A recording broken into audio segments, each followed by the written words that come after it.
go. Still the best intro in the game.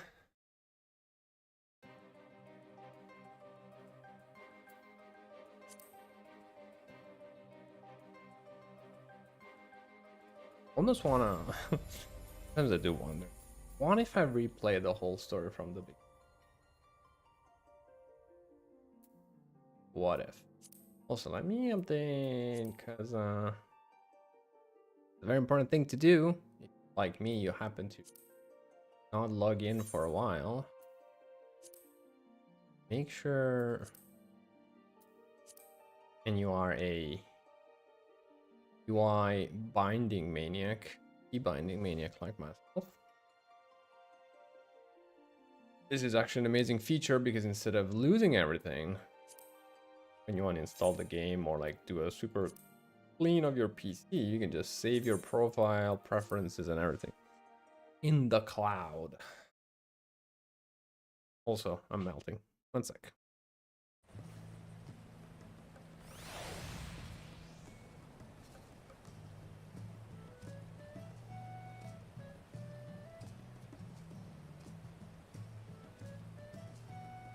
Much better.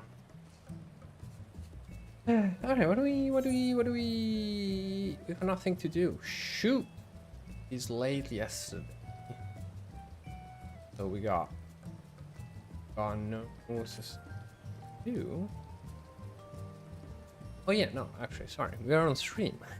I can finally move forward with the actual quest.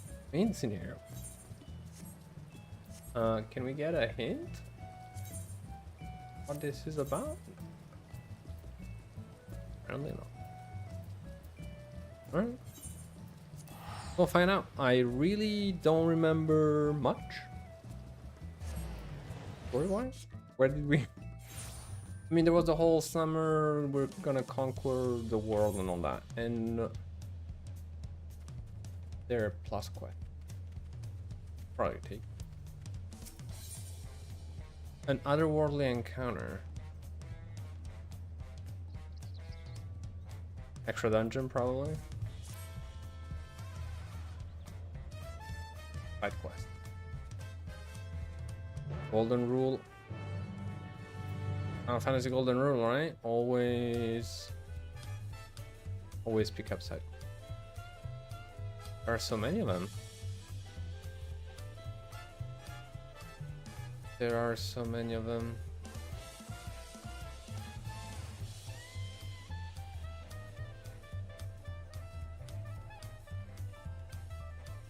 Well, the Wanderer Minstrel is usually to unlock the higher difficulty.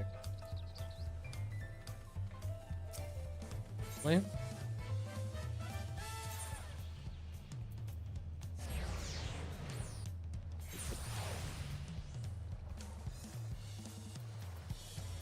Actually, now wondering, should I?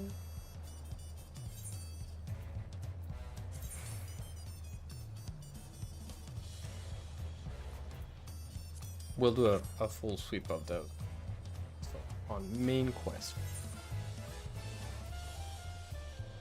Ball of Uruk is eager to hear how you've been getting on. Let's meet our friends again. It's a pleasure as always, Moon. Have you been able to relax lately? Ish. Let's say it's the weekend. Fine. Wonderful. As busy as you have been with the Rite of Succession, among other things, you deserve an opportunity to experience Tuliolal at a more leisurely pace. Tempting the tacos at Baliav tea is one such way to do so. They're made the traditional way and laden with fillings and are absolutely sublime. If you have an empty stomach, the owner, Baruch Ivu, will look after you. A little bit early maybe for taco?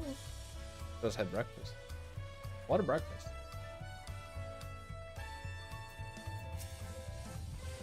Well, if it is a moon. Alone today, are you? I don't know. Yeah, I see. If you have a hankering for tacos, then they're on the house. Consider it a token of gratitude for your help tracking down those treasures. Go ahead and find a table. I'll bring you a meal as soon as it's ready.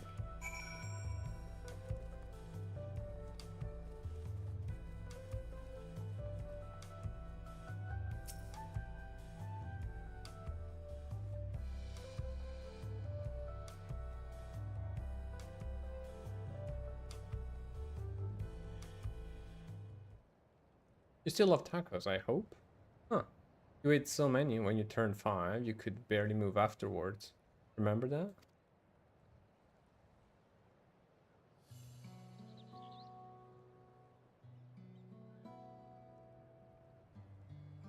No, not really. That was 30 years ago from... Right. Sorry.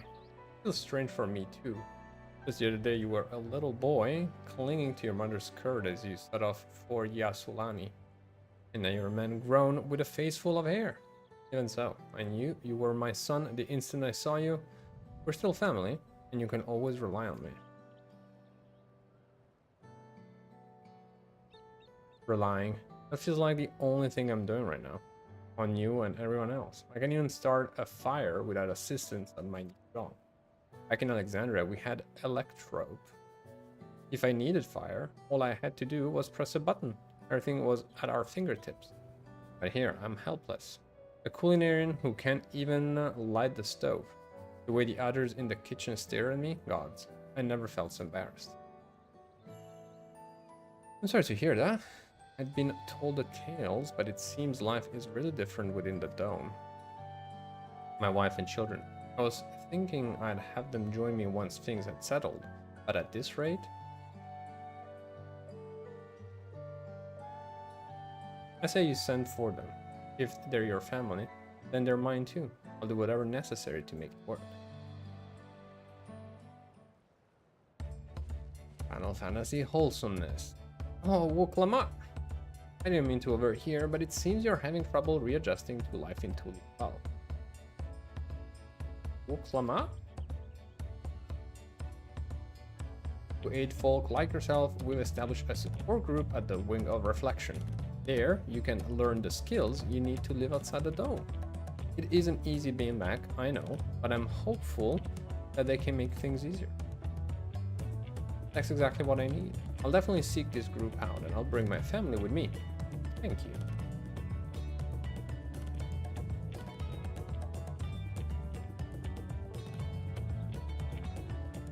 Oh, look who it is. I was just about to go find you, Moon. You don't mind the company, I hope? I could use a bit to eat myself.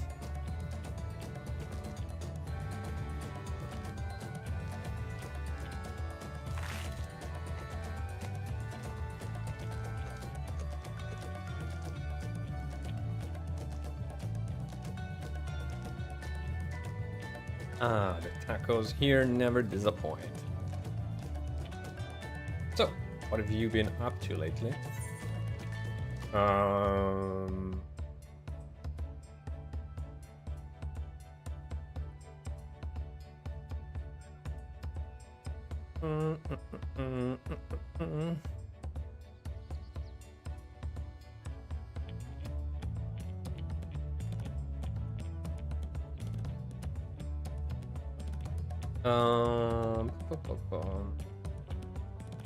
What have I been making an influence? No.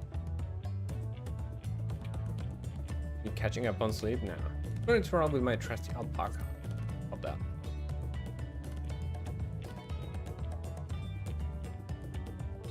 Huh. I'm glad that the spitting devil is serving you well and you're still enjoying seeing the sights. As for myself, I've been kept busy with duties at the palace, but whenever I find a moment, I like to walk the streets and talk to the people. That way, I can better understand the problems they have and share them with Koana to figure out solutions. I was on one such walk just now, and as I mentioned, I was hoping to find you. What are you guys up to? Koana and I have something we want to discuss with you as Dawn servants. Do you have time to come to the palace? Of course. Just bought a 1-month subscription. Do you have time? Great. I'll go on ahead. Please come and join us once you've finished here.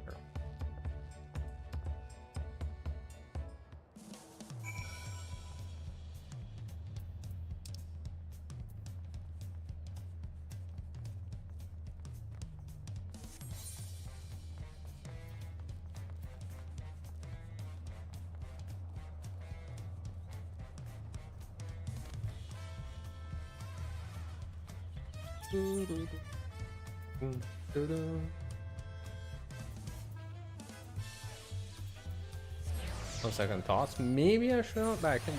Secondary quest I can do offline. Methinks.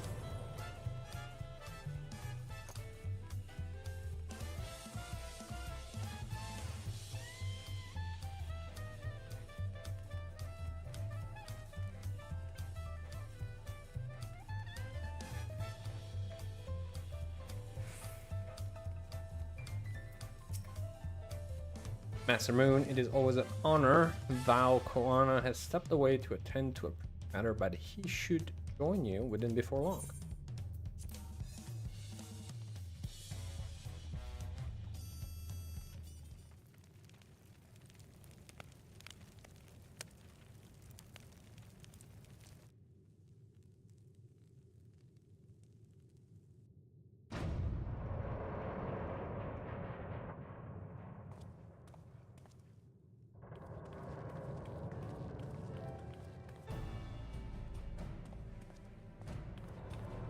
Serious music. What is the plan? Oh, you're all here too. Valquana summoned us, though if truth be told, Alfino and I have been seeing him quite regularly of late. He asked us to share our knowledge of a Hannish culture in hopes of further strengthening your alliance. We were of course happy to oblige. Carl and I were likewise summoned, otherwise we've been carrying on with our work, compiling information on the Golden City.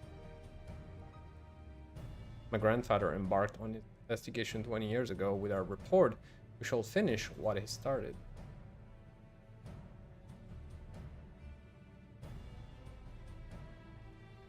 Lest you wonder, Thancred and Urianger have left to resume their tour of Tural. Ishtola, meanwhile, is back to researching cross-rift travel. He was here just a few days ago to get Koana's permission to investigate living memory. By the way, she mentioned wanting to take a look at the key in your keeping. Which key? If the look in her eyes was any indication, I suggest you brace yourself for when she comes calling. You'd like to be stuck with her for a while.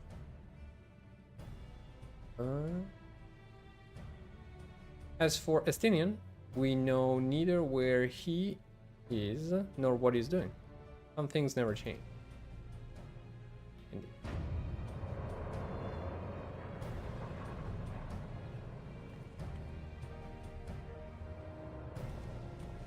There. Oh.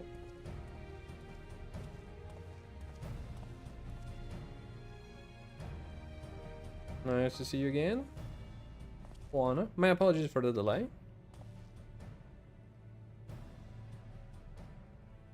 Think nothing of it. We took advantage of the time to catch up. So, what can we do for you? Hopefully present company is enough for whatever it is you need.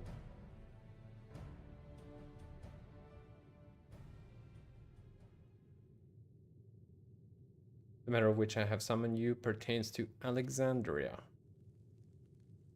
A state funeral will soon be held in Solution 9 to mourn the passing of Queen Sphene. King Gulul Jah and his administration has invited us to.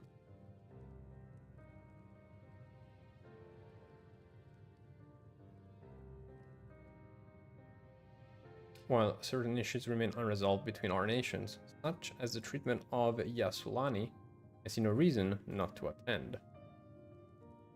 For generations, the Alexandrians lived without even the awareness of death. I wouldn't have expected them to have funeral rites still. Apparently, the members of Oblivion unearthed records of ceremonies that were conducted in the Alexandria of old. It was they who put forth the proposal that the queen be thus honored. Leave it to that lot to think of such things. The people of Alexandria no longer forget the departed. They're being confronted with the idea of death for the first time. I suspect our friends wanted to do something for them. Though Sphene was but a simulacrum, she was nonetheless a pillar for her people. The pain of her passing must.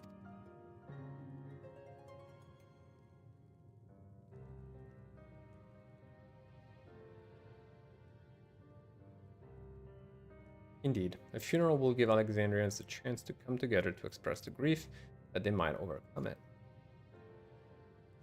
I wasn't sure at first, but I've decided to go. Not only to be there for Gulja, but to put this chapter behind us. We left the little one, right? I think that's Gulja, right? The son. That I requested your presence was none other than to see if you wish to attend the funeral. You knew Sphene as well, after all.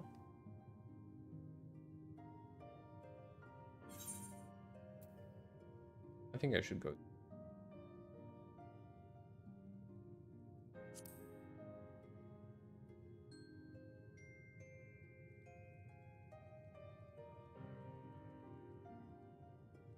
Because you consider yourself responsible for her demise. But that's not a burden you bear alone. There. Here's my idea. As vow, I'll attend the funeral as a representative of the Tuliolal. Meanwhile, you can go in a personal capacity. Watch over the people as they mourn.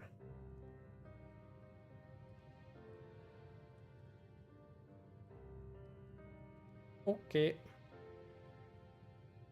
I feel the rest of us should go too. Regardless of the reason, the fact remains that we deprived Alexandria of a beloved ruler.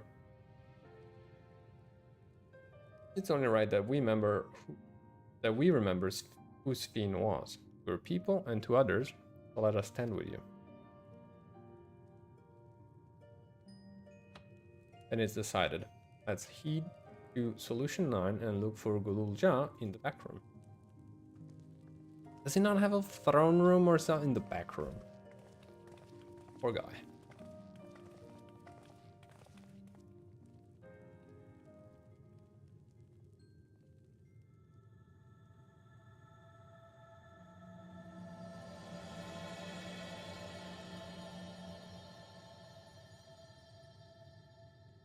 Crossroad.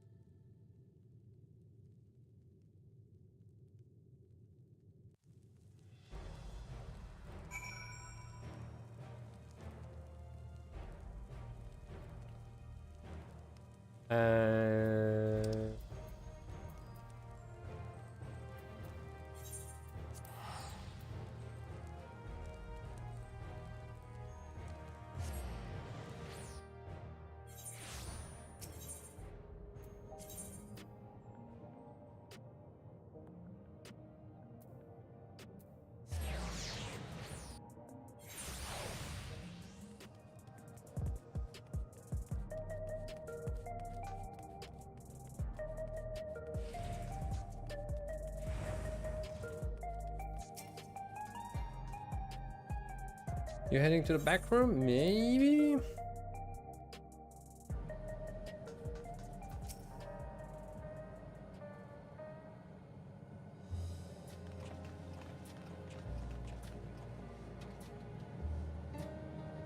Oh, you came for the funeral. Of course. I'm the only one who'll officially take part though. The others will watch over the proceedings. So, how have you been? It's been a while since my last visit. I'm good. Jail is always teaching me new things. Recently, I've learned about Everkeep system and the mechanical soldiers. It's knowledge I'll need to use my authority properly. Oh. Studious as always, I see. By way of a treat, I've brought you gâteau au chocolat. It's a kind of cake. I think you'll like it. Thank you, Lamati. And thank you for coming. I've never been to a funeral before, so I feel less nervous about having you here. Out of curiosity, what's the custom in Alexandria? In our world, it's common to offer flowers to the departed. It's much the same here according to the records. Flowers will be distributed to all atoms.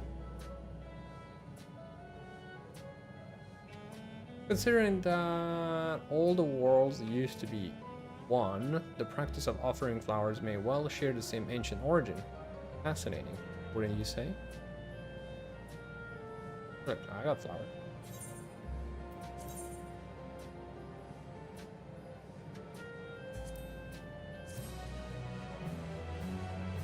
Ba-ba-ba-bum.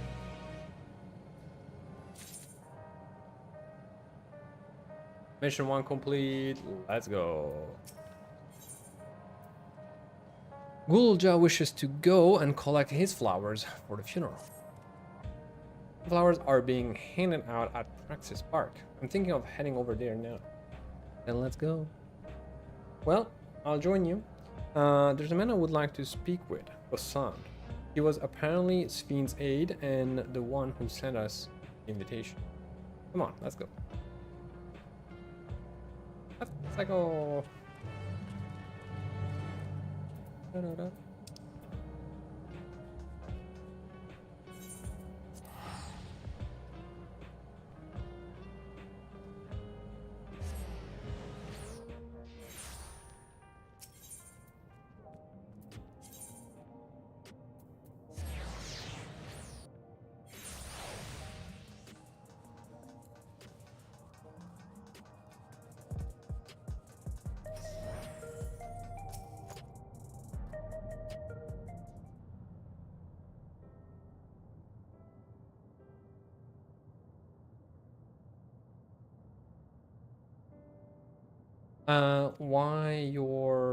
I'm Val Lokamat of Tulialal. Thank you for extending us an invitation to Queen Sven's funeral. We are honored, truly. I had seen you before from a distance, but never had the pleasure. I am Gosan, former chief aide to the Queen. Since her passing, I have been responsible for administering affairs of state. Nice to meet you. Can we get flowers here? Yes. Flowers are being handed out at the counter yonder, alongside the regulators. What? We need to wear regulators for the funeral? Rest assured, they are not a requirement. We are aware your people do not use them. You see, people in the Alexandria of old wore tokens of mourning upon their persons when attending funerals. As such tokens lack, it was suggested that we might wear regulators painted the same color. We've yet to produce enough for everyone, but we're distributing them as we are able. I see. Yet, regulator or no, the important thing is that we remember Queen Sven. Remember her and her kindness as you make an offering of your flower. I will. The proceedings will soon begin in this plaza. Please take your place once you have your flower.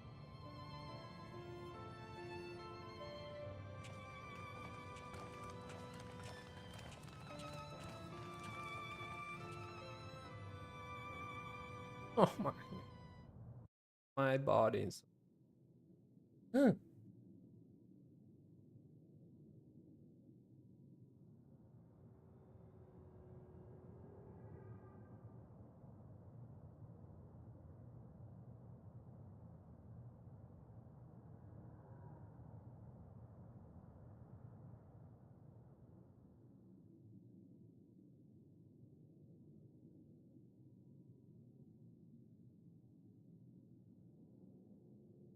Frame rate is all over the place, but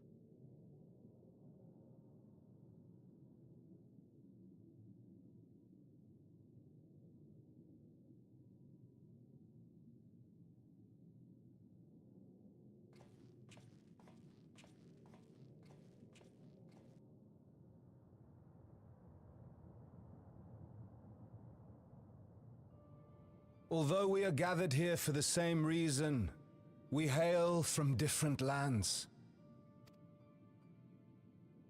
Some were born and raised in the Alexandria of old, while others came to us from Tuliolal.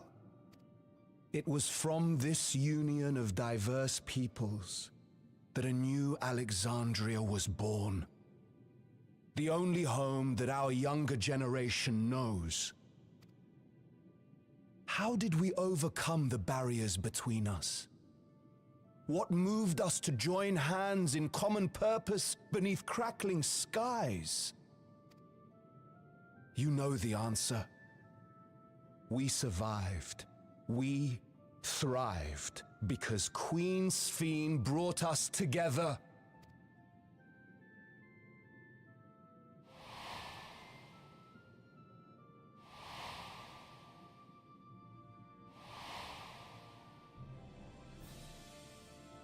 Inspired and encouraged by her boundless kindness, we strove to be better, for ourselves as well as those around us.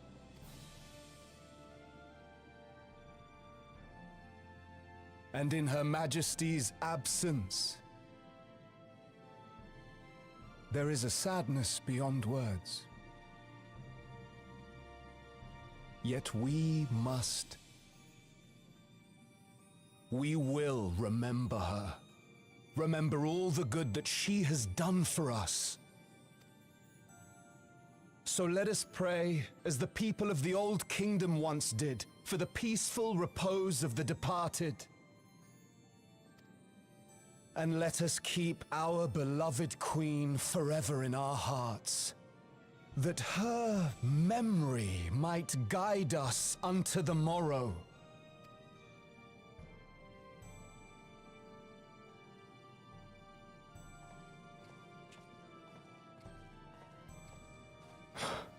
Would that I could find solace in my own words.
Was Queen Sphene taken to the cloud?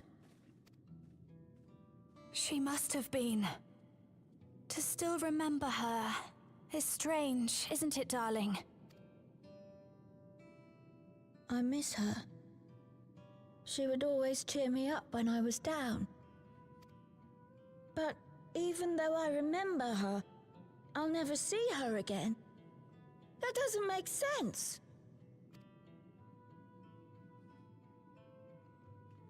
It seems that's what it means to die, I'm afraid. But what will happen to us? Are we just going to be sad forever?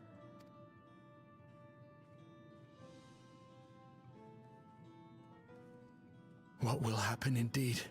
Everything that we have, we owe to Queen Sphene. How are we to go on without her? I still remember Her Majesty so clearly.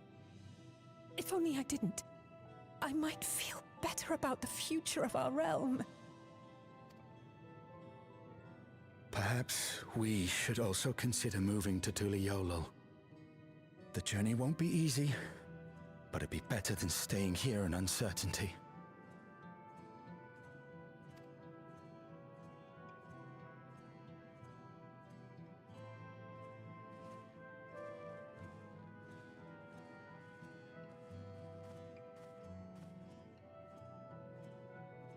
In times like these, I take comfort in the beliefs of a Turali people called the Yokui.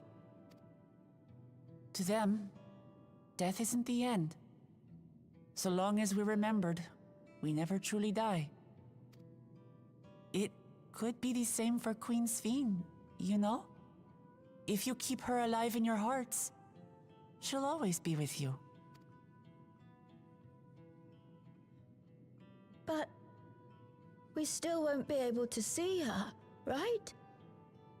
I don't want to think about that. I wish I could just forget instead of having to feel like this.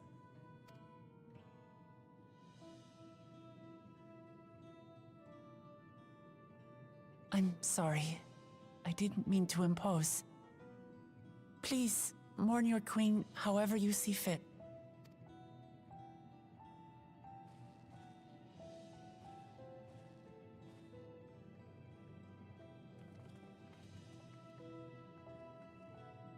As expected, they struggle to come to terms with their loss.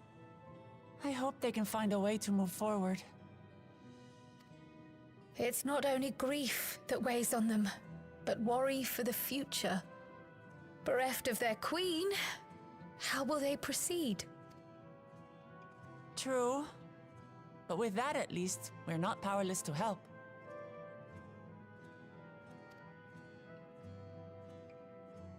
What is it, Guloja? I was wondering, is it better to remember or forget someone when they're dead?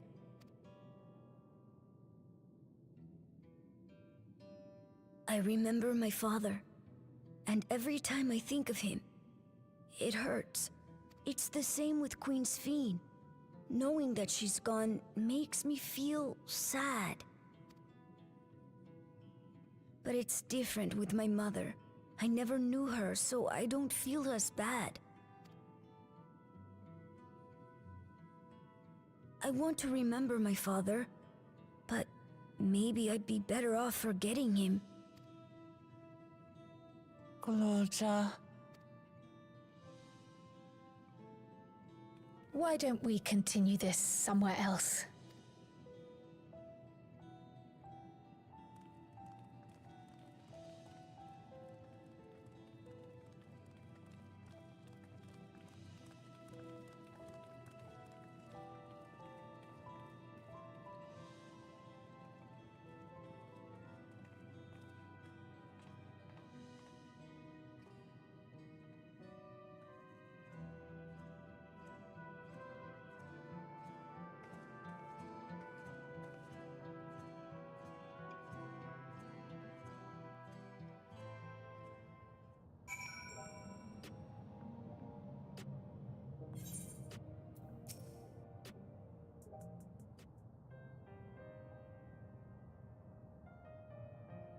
Hey, Gul'jan, do you really know nothing at all about your mother? Nope. Shale searched the system for information on residents, but the only Mamulja she found listed were my father and me. Even if she died and was erased from people's memories, she should have been there, but she wasn't.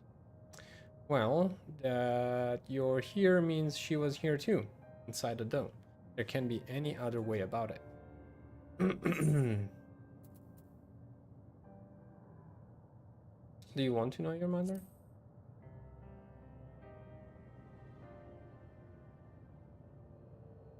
I think so. Even if it makes me feel sad, I want to know her. So I want to try looking again. If I don't find anything this time, I'll give up. I see. Well, if that's what you want.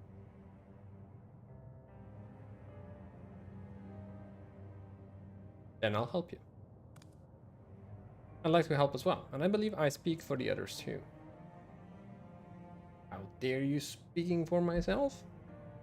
But I can't bother you with this. You already came for the funeral. We came here not only for the funeral, but to see whether all was well in Alexandria. We're not about to leave just yet.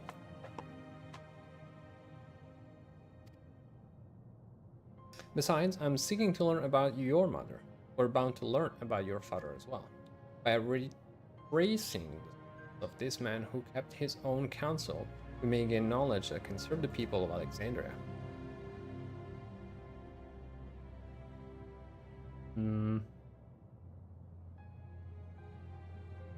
Alright, thank you. Eton.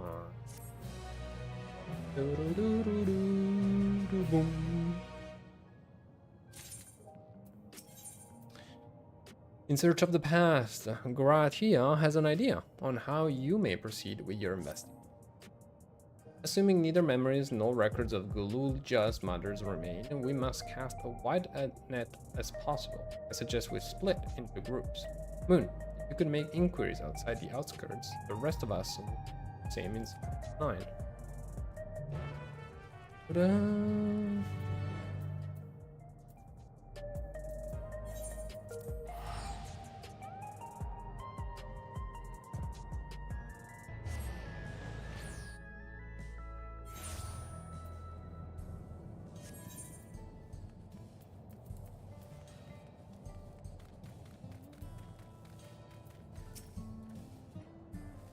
Sorry, but I've never heard of a Mamulja woman living in these parts, much less one connected to the Royal Jaw. You might have better luck talking to the people over at a Tanawatan settlement to the north of Everkeep, a place called Uwewata. The resilient son won their loyalty when he saved them from some crisis or another, or so the story goes. If I remember correctly, their chief's name was Iloka? Your exchange with the middle-aged Tonawata has taught you about Zoralja's devoted. Very well.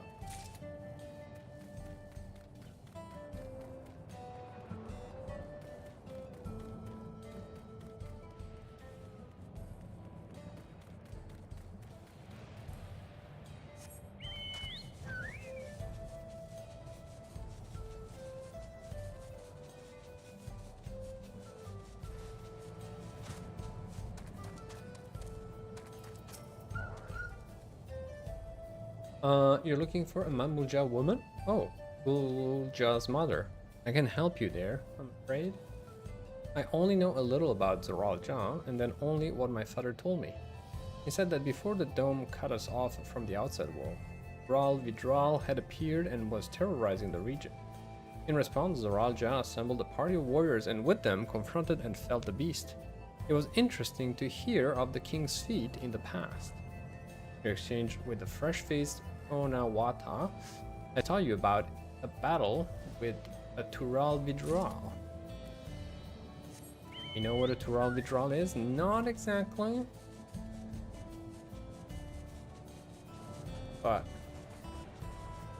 must be a scary thing.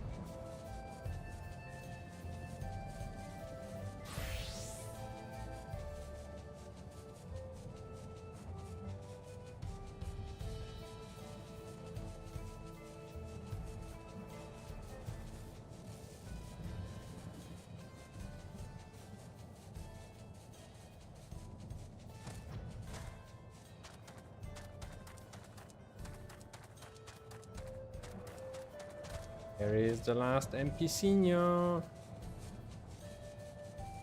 Oh, there you are. A Mamulja woman. Their people have never been a common sight around here. Why, the last time I saw one would have been before the dome came down over our heads. He was among an entourage of Lensguard that was disappearing here. I assume they all returned to Tuliolol after the... But if any remained, I suppose they could have been trapped in here with the rest of us. In exchange with the Chandy Shatona, I tell you about a Mamulja woman. Back to the back room.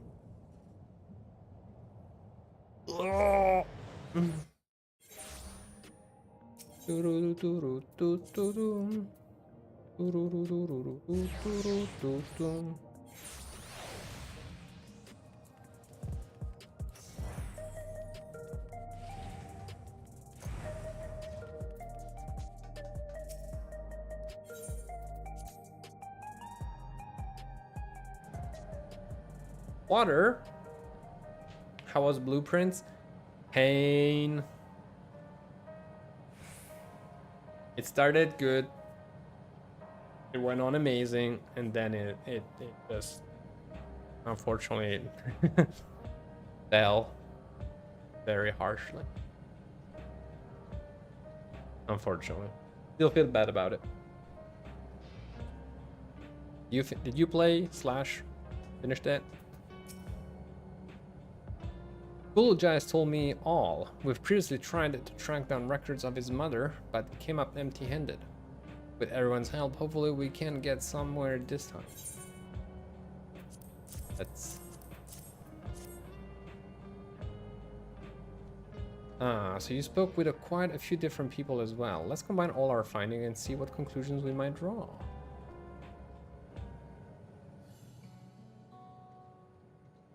So, the Ralja brought a retinue of Lensguard to Yasulani, among whom was a female Mamulja. His mission was to rid the region of Tural Vidral, and I believe it's safe to say that that was the crisis in Uewata he resolved. If some of his troops stuck around for a time, perhaps to assist the villagers with the recovery efforts, then they could have been indeed gotten trapped in the dome. We also heard stories about the settlement in Uewata. People lived there until nearly a decade ago, and Zaralja made regular visits. If he required secrecy, location home to his most loyal followers would be ideal. And if this Mamulja woman had remained there, they would have had occasion to come in contact. I see. But what could Zaralja have been doing in the... I think we can answer that question. In order to retrace Zaralja's steps, Raha and I spoke with a researcher who worked at Origenics. He said that approximately 20 years ago, a number of his colleagues were transferred to a research facility outside Everkeep per the king's direct order. This is the first I've heard of such a facility. Only Vanguard was believed to have been under the king's jurisdiction. It was apparently being used to develop a new kind of weapon, but I'm afraid that was all we could learn. Sounds like a dungeon. It's planning to go on. Even if we worked there, even if the work was classified, any material and equipment needed would have been manufactured within Everkeep. So if we look into transportation records, maybe.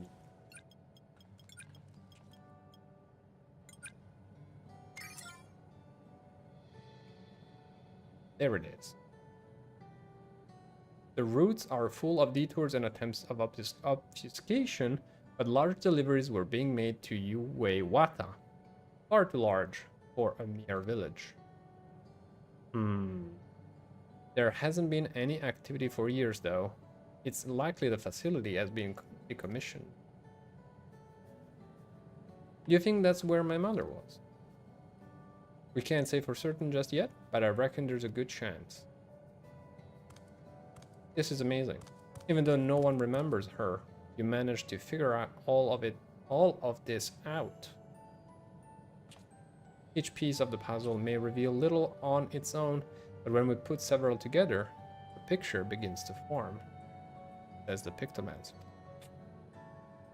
And even should memories fade, footprints remain to mark the path of those who walked before. I think I see where this is going. A lesson I learned in another life. So we'll be investigating the secret facility in Uewata then. Yes. And this time, I want you to come along, good Bulja. Whee! Uewata is on the other side of the lake. To get there, you'll need to take a hover cargo from the drift. Alright, thank you, Shale. Your Honor.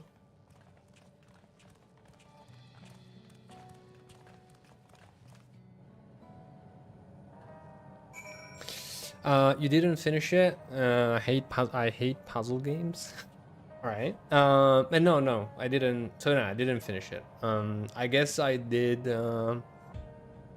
It's like I did reach room 46, which is kind of what the game challenges you to do at least once. So I guess it's like the early ending in the game. I did that, but unfortunately after that, there is there are more secrets to find, many good ones for that matter, but the roguelike RNG aspect of the game sort of made it unbearable, and so I unfortunately gave up, which I feel bad about because I've been told there's a lot of good puzzles, many more good, even excellent puzzle to be found, but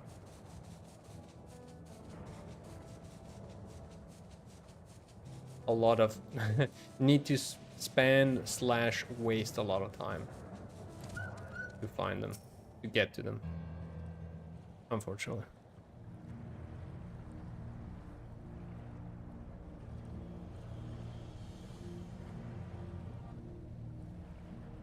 So the hover cargo will take us across the lake. I've never been over there before. It's still inside the dome, so I don't expect it will be too different from here.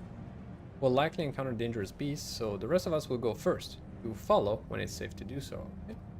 That sounds like a dungeon. Alright, be careful everyone. Wood wood!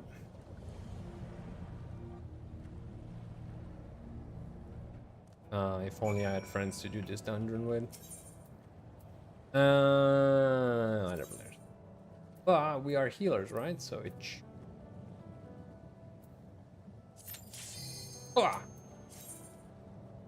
That's why we play healer. Instant access.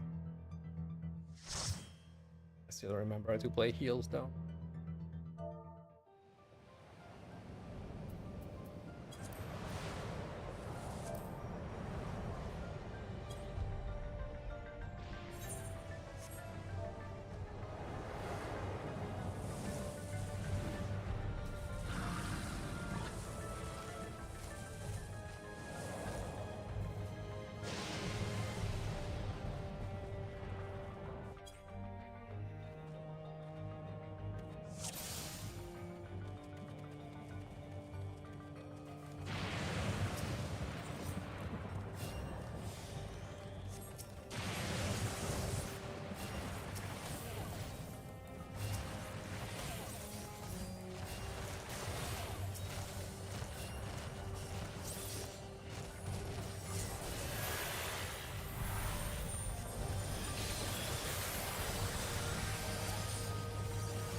The frame rate is all over the place.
Very nice. Very.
Scary, scary, scary.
Dark Souls? What do you mean Dark Souls?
I don't know how to use that mechanic. Oot.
Looks pretty.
Boo!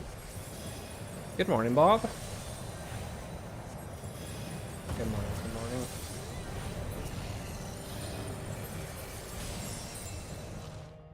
I see you do remember my love for sunflowers.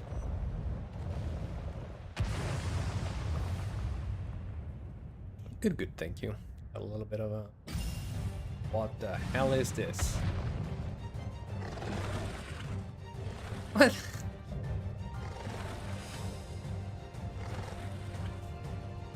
Okay. This is how I woke up this morning, literally.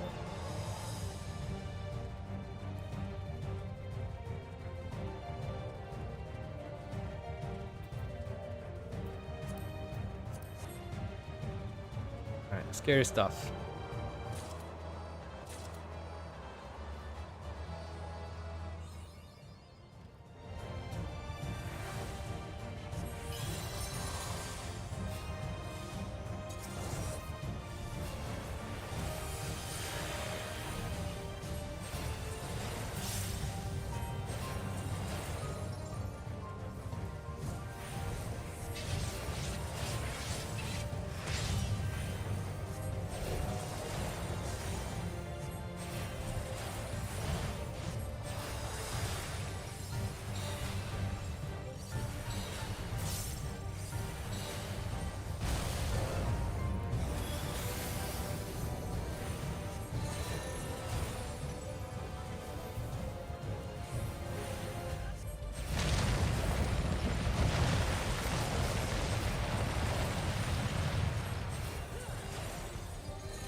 That is a big hole.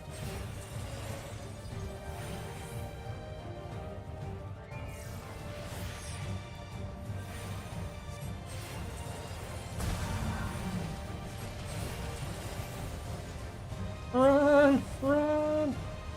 Yeet!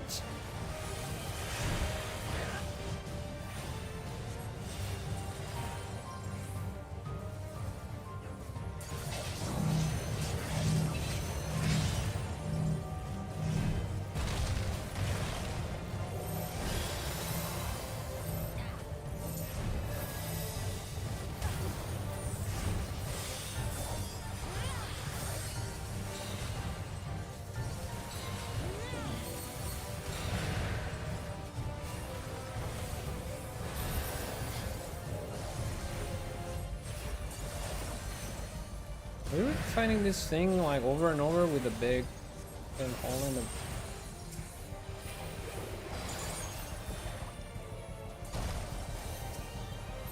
Doesn't seem right.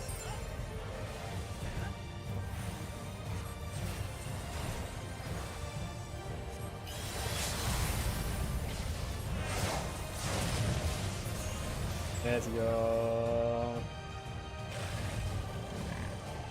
Wood. Only one death.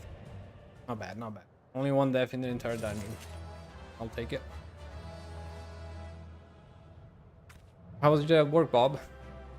You just came back from work, right?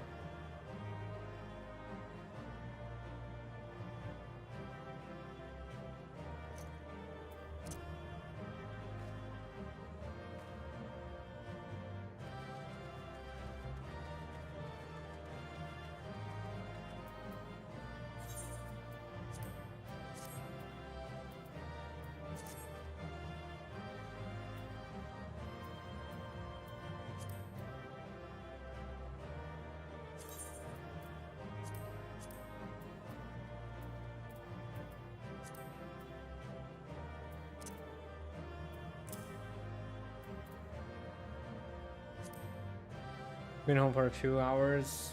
Pretty good. Oh. 2 hours of Clear Obscure. Well, I guess I'm kind of in the in close realm to Clear Obscure in terms of genre, sort of. Man, last night I was so tired at the end of the. It wasn't a long stream at all, but man, Golden Idol like takes so much mental energy from. I was excited. Good fun though, very good fun. Probably will be doing more tonight, most likely. What am I doing? Oh yeah, I wanted to change something because I feel a little bit embarrassed. No. Oh no, I did that macro.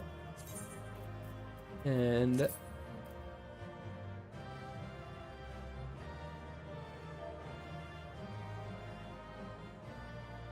guess I can take away the here. Play the demo. For the kids with the guide and all, it seemed fun. It is. No, it is good fun. Of course, if you like if you're into puzzle games, and that is and that one is a specific type of like a subgenre in the puzzle game sphere, I would say. It is good fun. It is very good fun. It is kind of I guess trickier to, I don't know, like. For all the talk of my brother felling this beast, he only imprisoned it, like Valley Armanda. From what I could tell, they sought to transfer people's souls and memories into bestial vessels at that facility.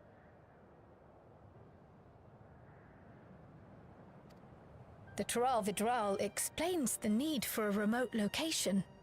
It was doubtless their prime subject. But this was the Tural Vidral in question? Though I expect Zoralja did not foresee the opportunities it presented when he imprisoned the creature.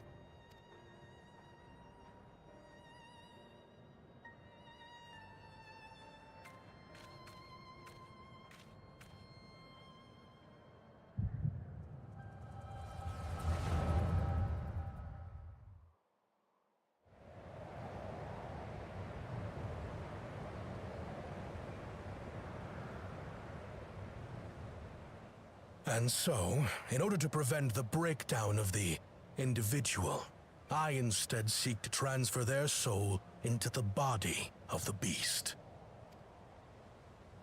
This would allow one to wield the power of a Tural Vidral. In theory, our initial experiments will involve lesser creatures. But in time, I am confident we will be able to bring even the mightiest under our control.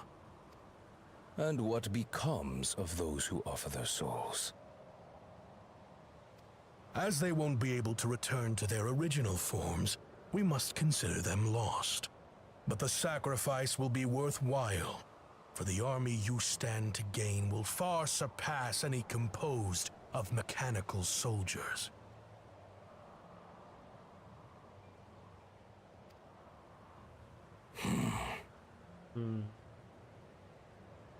Very well.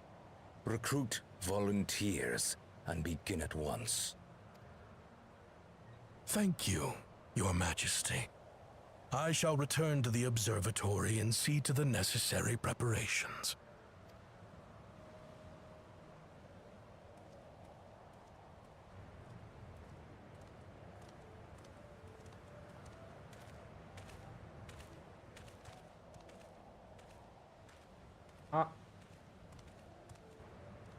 So, you've given him permission?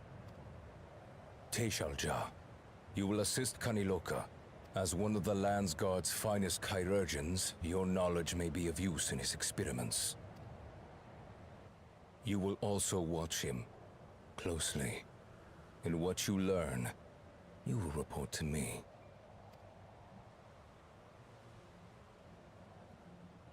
You object to his project? Or are you incapable of performing this duty? No, Your Majesty. Whether we shelter within the dome or expand beyond it, we require great power. But with no one to rely upon, we must take that power for ourselves, even if the means are questionable. I will do as you command. But if Kaniloka's work bears fruit, I wish to beg a boon.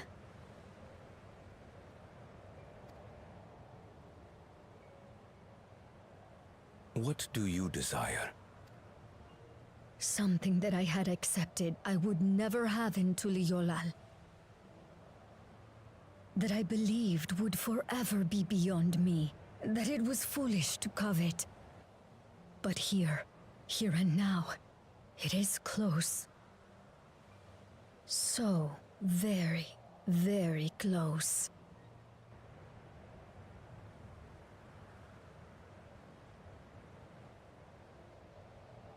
Perform your duty to my satisfaction, and anything you desire is yours.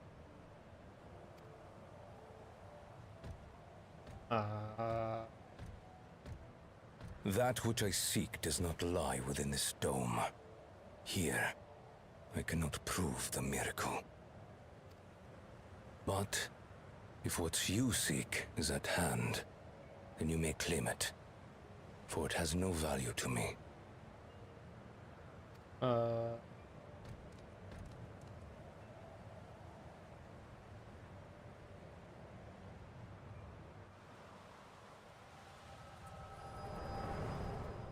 Wait, was that a...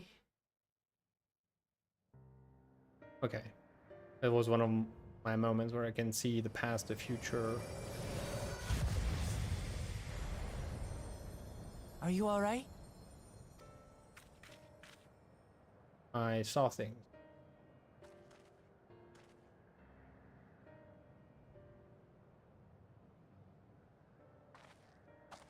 Or I can explain. Maybe you can? Teishelja. Could she be my mother? Like the people in the outskirts said, few Mamulja lived in Yasulani. I can't imagine many other Ubiko women were trapped in the dome. That being the case, she could well be the one. This observatory Kanaloka returned to, could it not be part of the research facility? We might learn something about Teishelja there. That's where we're going next then.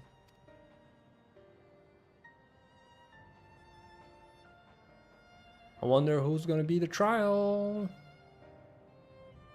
I wonder. I mean, alright, let me finish 1 second. The mission, I wish I could see into the past like you.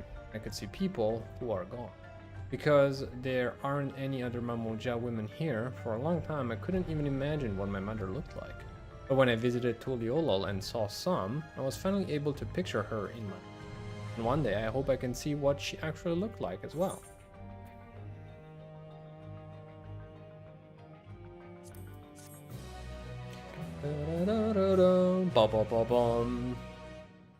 You may now enter Yu-Wei Wata Field Station with a party of NPC avatar to make use of the feature. Nope. I played the demo for Case of the Golden Idol. It seemed fun. It seemed like something I would like some puzzle. Yeah, it's I think the demo. I mean, I'm not sure how much the demo covers. I'm assuming probably like one of the early chapters. So I think the first chapter in the game gives a pretty clear idea of like the main game mechanics. The rest is about discovering like the story. And again, I think in that subgenre of investigation 2D picture like structure wise, that was one of the first, and then I found a few other games with similar mechanics, mostly revolving around finding words, deciphering words, and having to fill out pages, parts of story, etc. Yeah, I think the Golden Idol series have kind of made a name for themselves, and they're good. Again, I'm impressed by how many hours potentially you can spend on it especially if you like honestly try to solve it, just just not brute forcing. Last night I felt like I was keeping up for the most part. I was making some mistakes, but oh well. But at the same time, Golden Idol feels also like a little bit like the hardest, like one of the most difficult ones.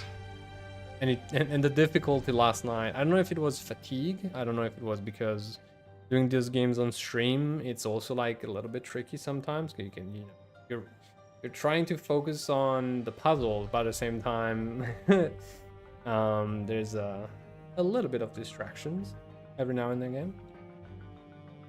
And so, in general, fatigue, Friday evening fatigue. But it felt like the first chapter was already kind of fairly demanding in terms of keeping up with what was going on. But it's nice how the game develops the story. Very much so. But as far as story goes, little few games beat the wholesomeness of Final Fantasy XIV. Among the abandoned, Riley is eager to begin searching the research facility. Searching the research facility. While we've discerned the purpose of the research conducted here, traces of it that remain might afford us greater insight into what came of it. Let us take a look around for information as well as a way to the upper level.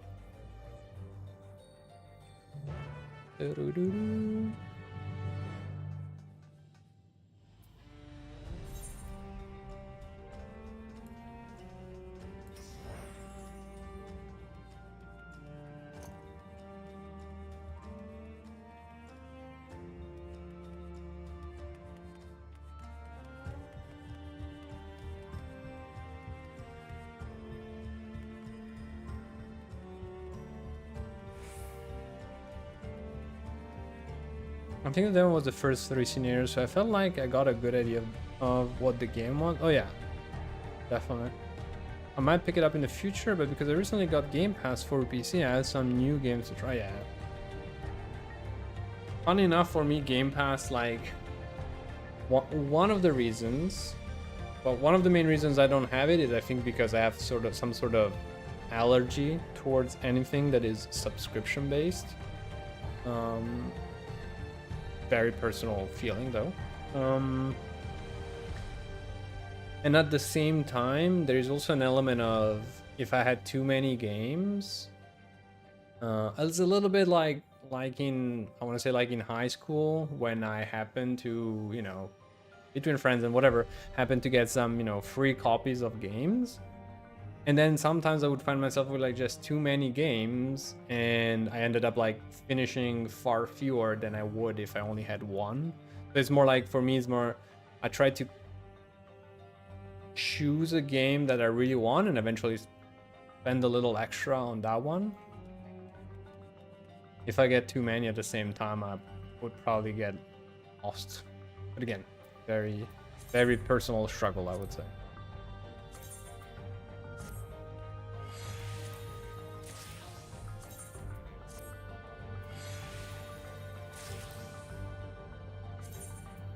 Because at the same time, like the Xbox, like the Game Pass seems to be a very good, how can I say, proposition. Like you really get a lot of options for very little, for very low cost. 705. We're almost all in the 720s. We're so strong.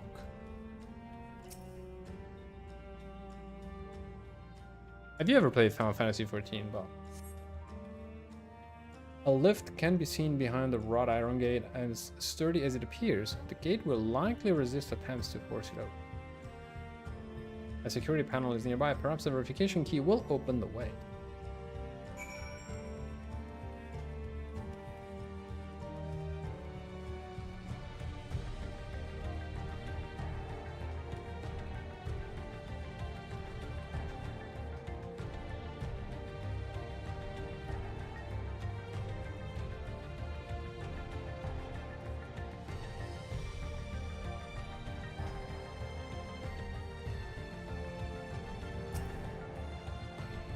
After buying blueprints and Oblivion, I realized I should have get Oblivion.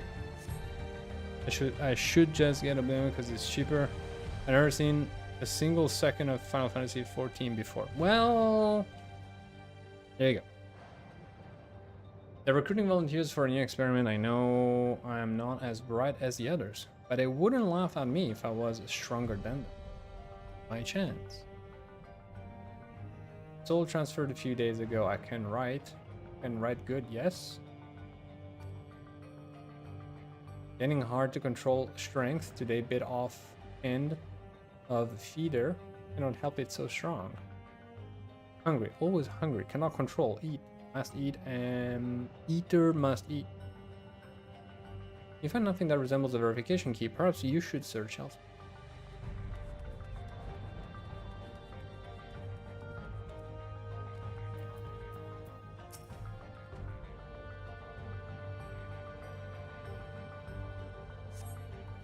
Supplies for the staff are neatly arranged within the cabinet. Among the various items is a manual outlining regulations and tranquilizing gas used in emergency. You dig deeper and find a verification key. Perhaps it can be used to open the iron gate. It's alright, it's alright. But yeah, so after buying blueprints and Oblivion, I realized Game Pass. I should have just got Game Pass because it's cheaper. Yeah.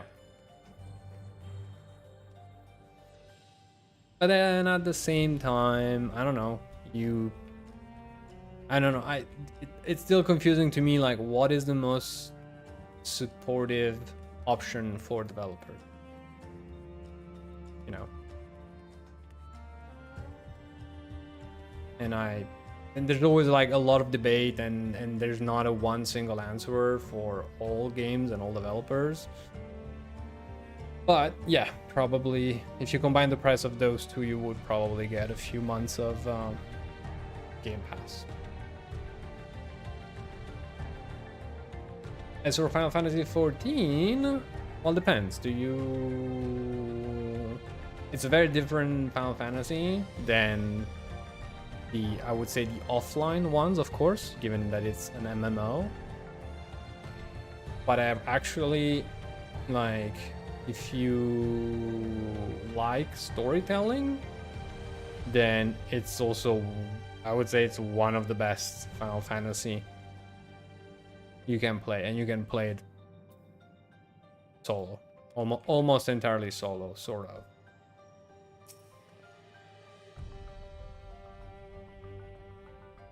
You found the key? Great. I'll call the others.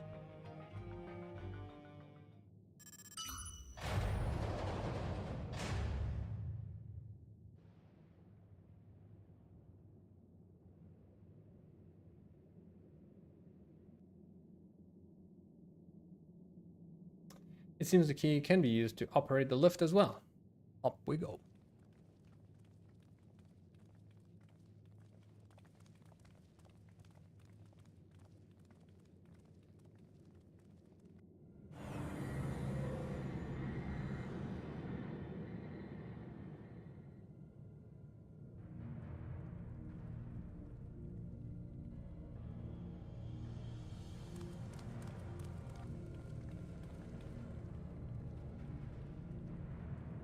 So this is the observatory. I didn't expect it to be similar, but this is a far cry from the temple that held the Valigarmand. All the machinery appears to still be in operation. I expect there are auxiliary systems in place to ensure the monitoring can continue, even in a... The warnings indicate various anomalies related to this Failure, most likely. For a blessing, we managed to fell the beast before it could cause harm. Right then, let's see if we can find some clues about Guluja's mother. I think I can use this terminal. Jill taught me how.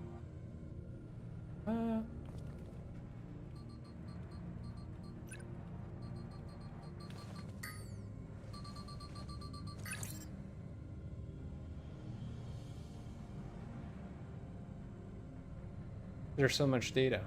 I don't know what we should look at. Perhaps we can narrow down the search by inputting the name Ishalja. Google it.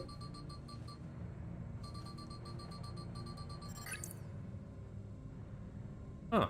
It brought up a lot of results. They all seem to say the same thing. Ishalja, administrator of experimental treatments, research logs. This sounds good, doesn't it? Chances are the data is encrypted, and even if not, it will take considerable time to go through it all. Not with AI. Sorry, what? Then let us take it with us to the back room and have Shale analyze it. Read. Agrid. Alright, I'll transfer to this storage device I bought.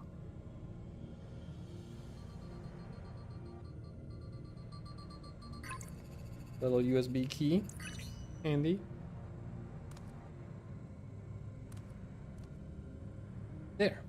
It's finished. Thank you so much for bringing me all the way here, everyone. If you're happy, then so am I. Besides, I was able to learn more about my brother as well. It was a fruitful adventure for the both of us.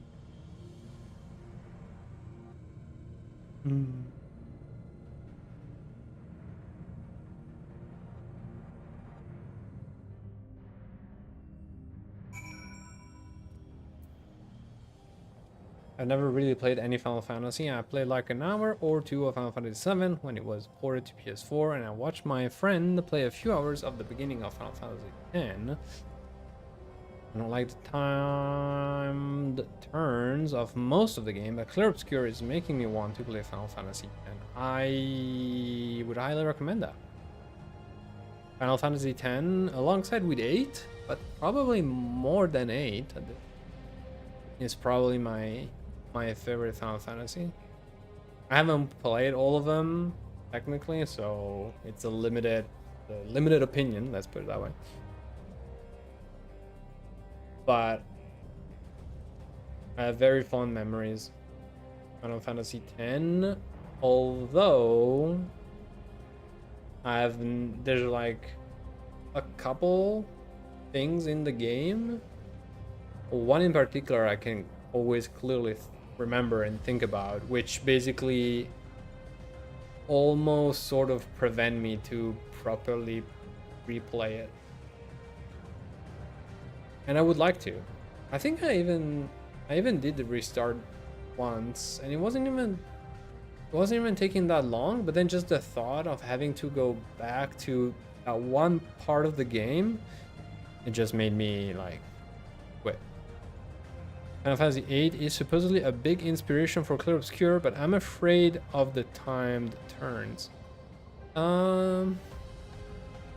Yeah, I don't know, because at the same time, to me it feels like they're a little, I would say they're a little bit more noticeable at the beginning of the game, when, you know, you might actually happen to have to wait for the turns. Because then as you go through and you level up and everything, then you get to a point where the bars fill so fast that there's not really, like, it's hardly turns at that point.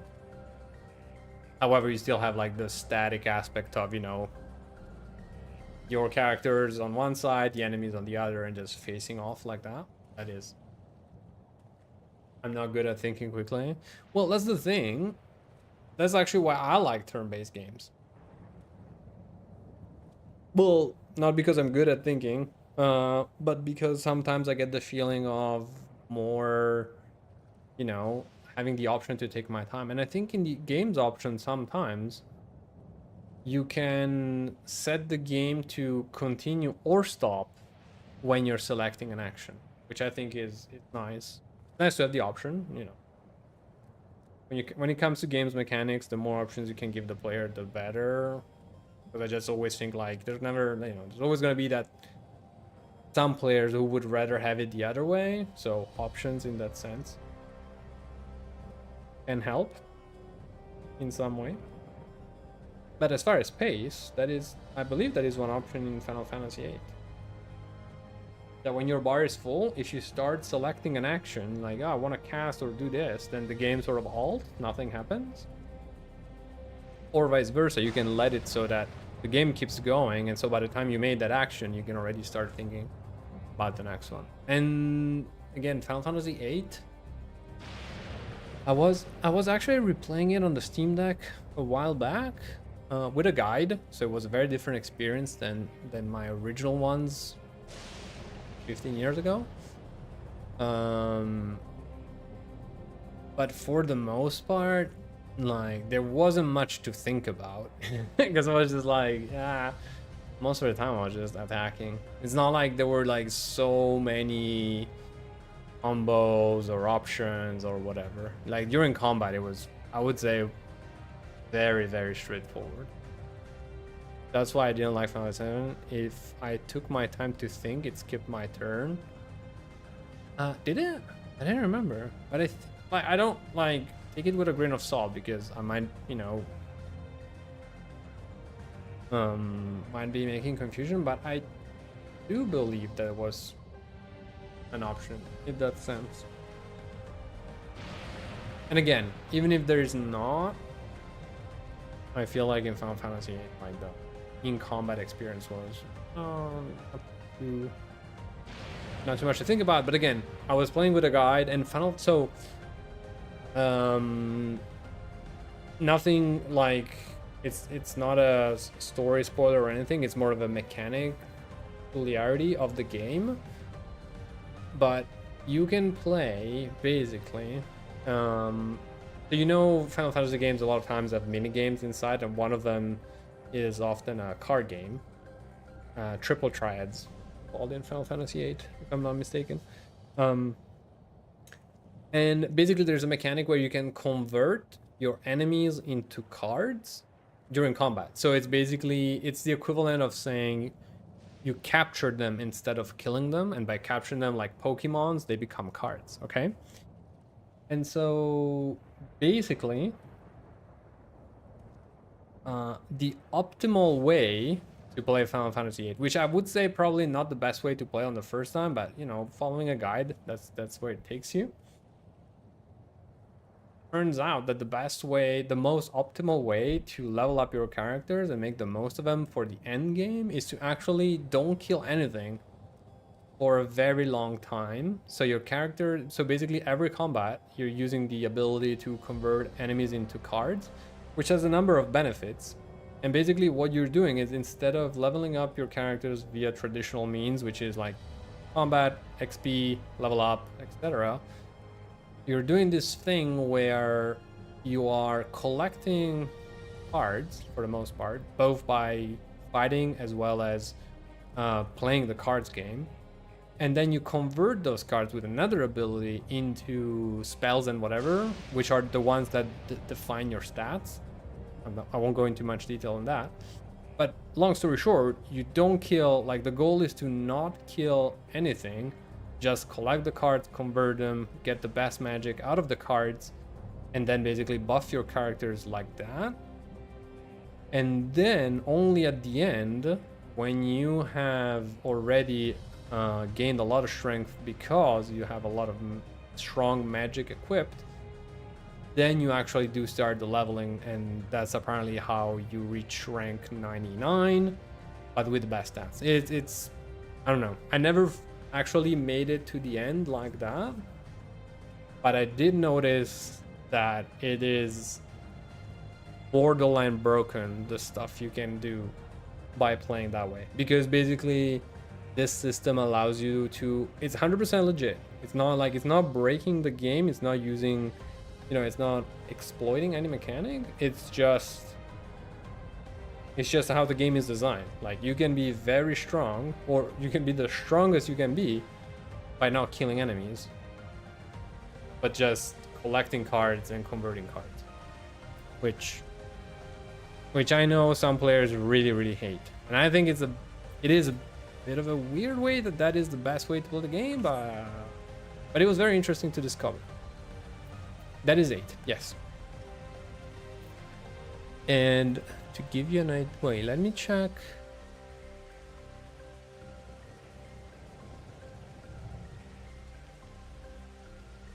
I think, yeah. Let me share this link here.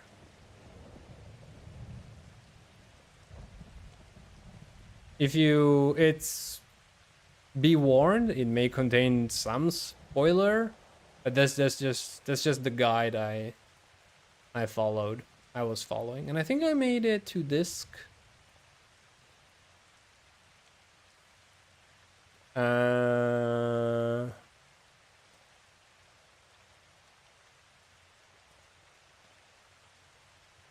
Did I finish disc 2? Maybe I did.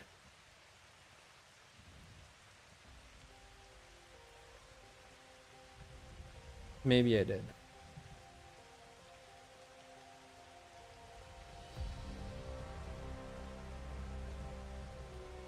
Also, be warned, when I say 8 and 10 were my favorite, it's also, I think it's also and mostly because of the fond memories of that time that I have inside and outside the game.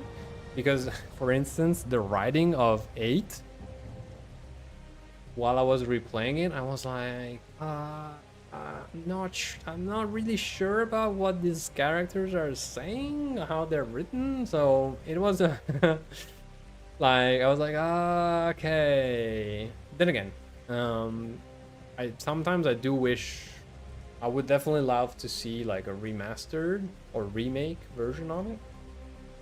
But as far as writing goes, I'm fairly confident that I would recommend 10. Like the characters of 10, except for, I don't know if you ever heard, there's a little bit of a meme on the main characters like laughing. But other than that, and was, for sure the characters were pretty solid. Yeah, that one, you can keep that one if you want to like I used to do with Final Fantasy back in the days, and probably would still do it now, is I always wanted to try, I was more interested in seeing everything, including getting the most out of the story.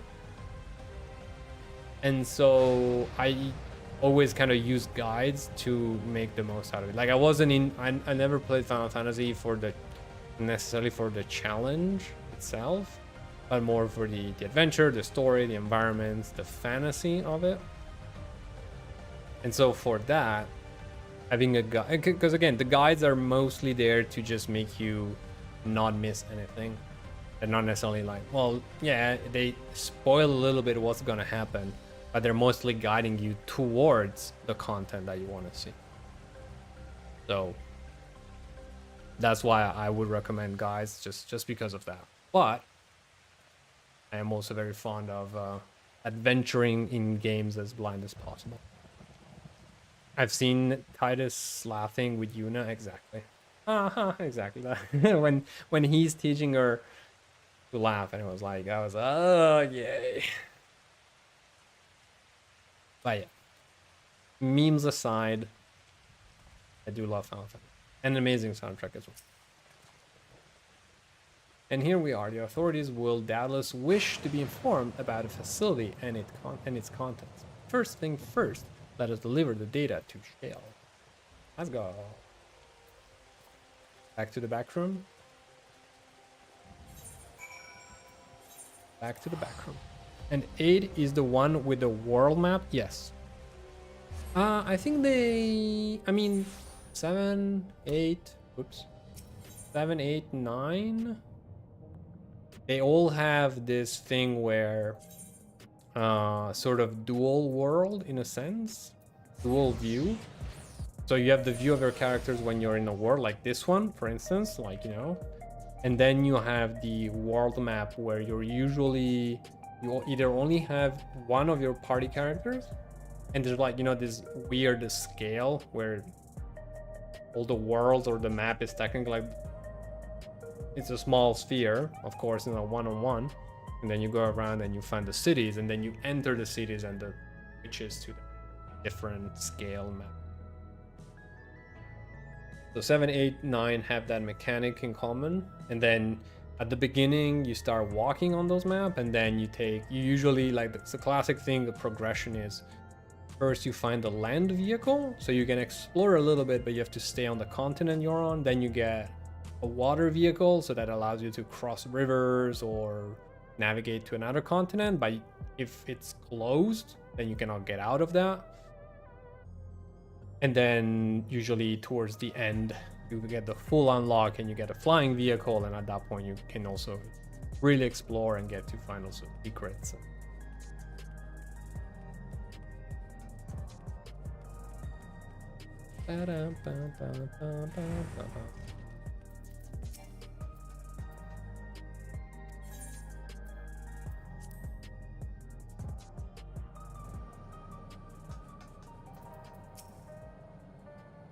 Welcome back. Gululja has already given me the storage device. There looks to be a wealth of data, all of which is encrypted, so I'll need time to process everything. In that case, Alize and I might take ourselves around the city and check on the people. Aye, their mood has us a bit worried. I don't know if there's anything we can do to help, but we'll see. Understood. I'll let you know as soon as I finish my work. Thank you. We'll see you again soon. Thank you, bye.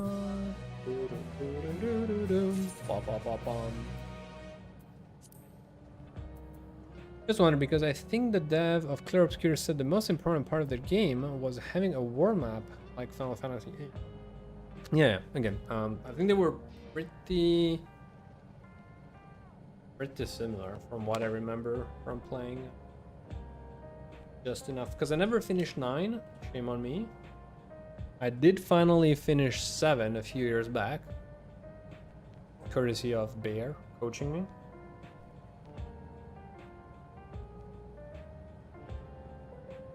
Again, I feel like it wouldn't be bad to redo 8 again.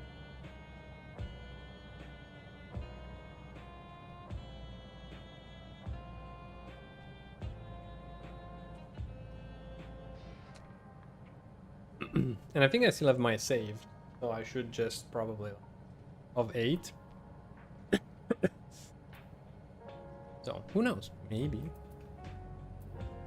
God. What time is it? Oh, 11 p.m. No, I can probably do a little longer and then have to go take care of lunch. Alize isn't wrong. The mood out there is still grim.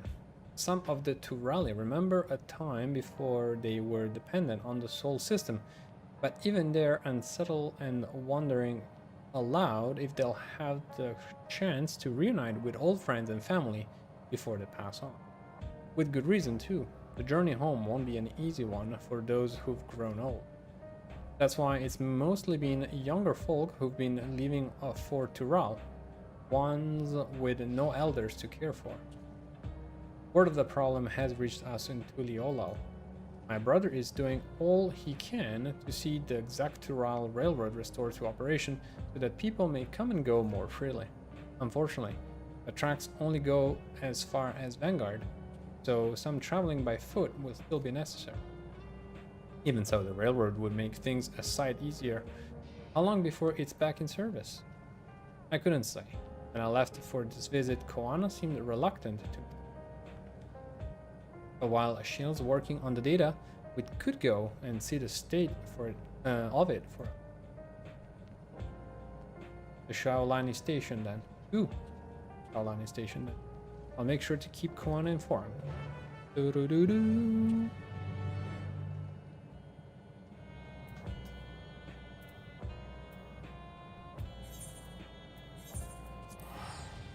I would like to experience those stories and try to see the inspiration between those games. The only thing is, like, I guess time commitment. Unless you just want to, you know, browse them a little bit just to get a big idea, then, you know, you just play a few hours of them. But otherwise, yeah, it's just, I think any of those games can take you upwards to 60 hours, probably. Something like that. If you go for 100% optimal, 100, all that. So they, even back then, they used to have some, I wouldn't say fairly hardcore grind at the end if you wanted to do some optional end game bosses. If you just want to do the story, then you can probably breeze through it, especially with a guide, way faster. You still get a very good look at, you know, of the story and the mechanics, of course. Vow of Resolve and Moon Uzagi to boot. What can I do for you for? We're hoping for some good news about the railroad. There's an increasing number of people looking to return to Tural that can make the journey on foot. I see. As it happens, the Vow of Reason is also on his way here to take stock of the... Ah, stretch the on his way.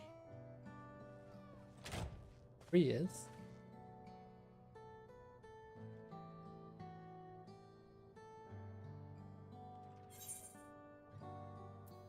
Looking good, Aaronville.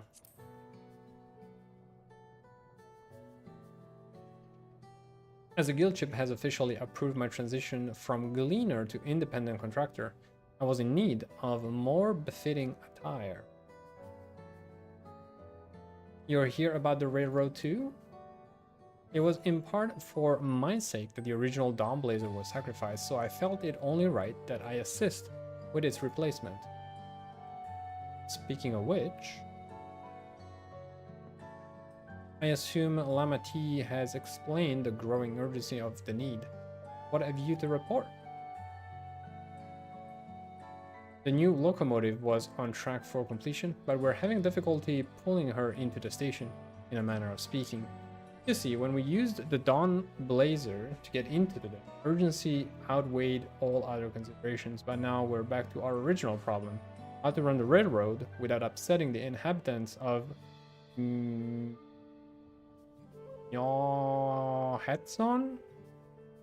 Mewhetson, that place?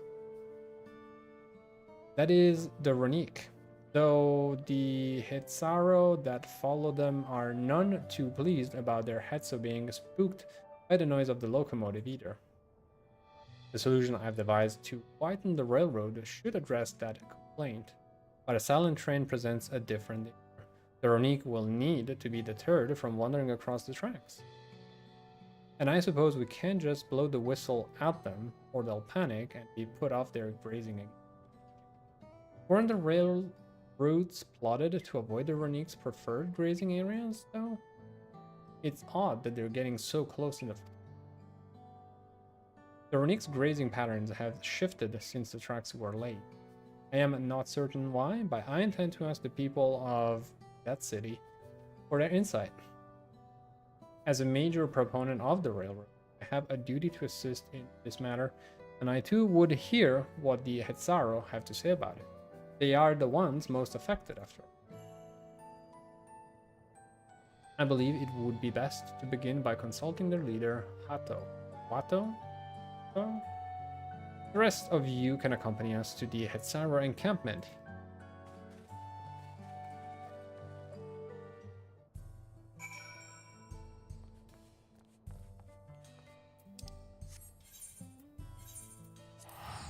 Depends how much I enjoy it. I wasn't planning on doing optional super bosses in Clair-Obscur, but here we are.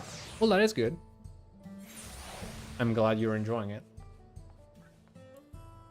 And yeah, can definitely approach the... You can fully approach the other games the same way.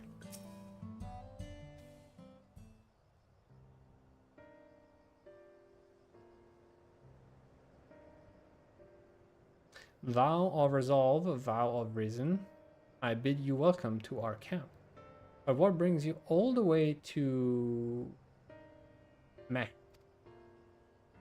I thank you for seeing us. Our visit concerns the matter of the Pectoral Railroad.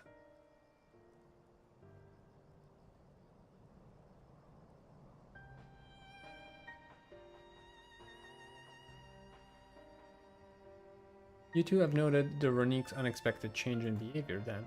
My son, Shepetto, has been looking into this matter. Shepetto? Normally, we'd expect the Ronique to keep to their favorite grounds nearby for a while yet, and despite a thorough search, we haven't found anything wrong with quantity or quality of the grazing in the Piari, Ioana, and Iotanane, and his name. Yet they refuse to keep to where they usually would, instead pushing westward, toward your railroad. I certainly see no cause for this unseasonal migration. Nevertheless, should they continue to move west, we will follow. As any true Hetzaru would, I suppose? As you may have surmised, I am of Hetzaru descent. My parents traveled with the Ronique well, though I myself have no memory of the experience. I was left behind as a baby in such a migration, one of many sacrifices necessitated by a nomadic lifestyle forced to us.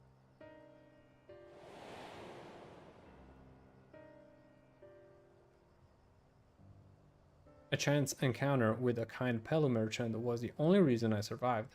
Taking pity on me, he taught me his trade, that I might fend for me. I became a stall keeper in Tuliolo's markets, and that is where the Dun servant found and adopted me. I had already been in the palace some time when Lamati came to join us.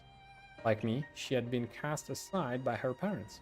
I knew the pain of solitude, wanted to spare her that suffering. As this tiny child's new brother, I swore I would always be there for her.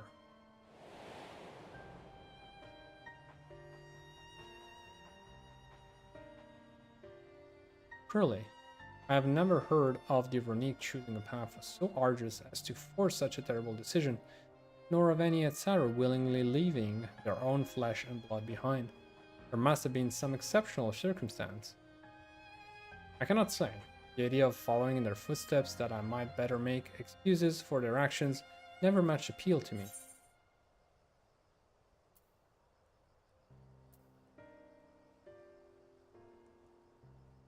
But if they had a good reason, wouldn't you want to know?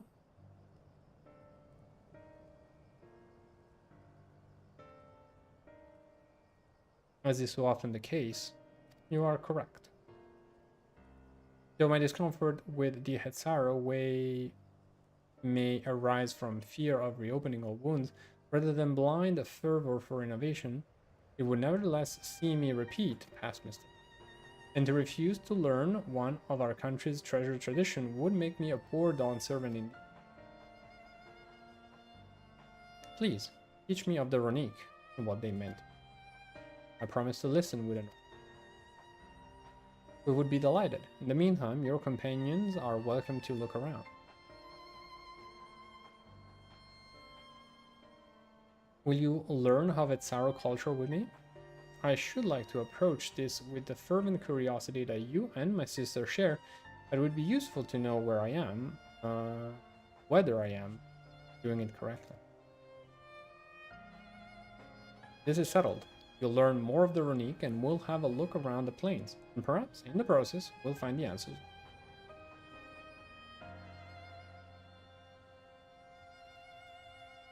Let's do this!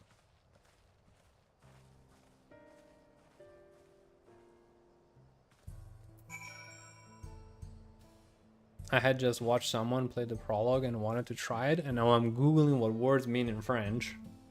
How did this happen? Good games.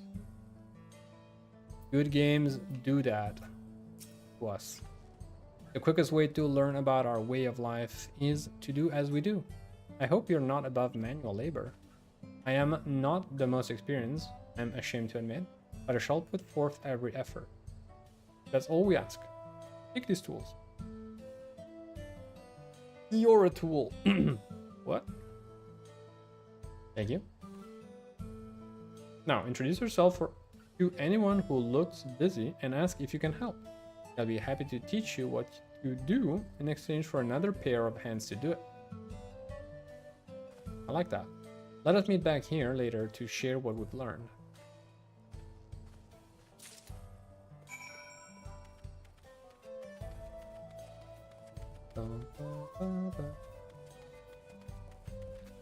Final Fantasy XIV also has some really good. And now, like, I think, like, it's in the 100. Like, the number of tracks you can find now if you Google or Spotify.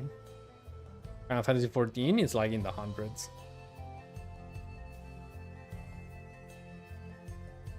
Then I listen to the lady on Google pronounce the word in French and I say, wow, I wasn't even close. Well, then again, French is, in that regard, French can be very, very tricky. You're learning about the Hetsar way of life, are you? I may have a thing or two to share, but rather than talking to your ear off, let me test your powers of deduction. An answer is much easier to recall later if I arrived at them myself. So true. Our Etso provide us with something that we use in medicines.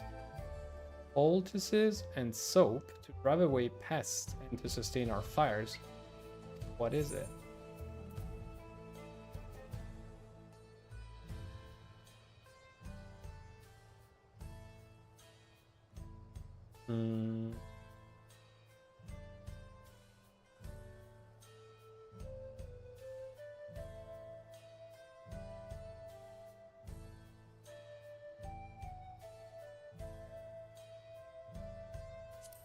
Oop.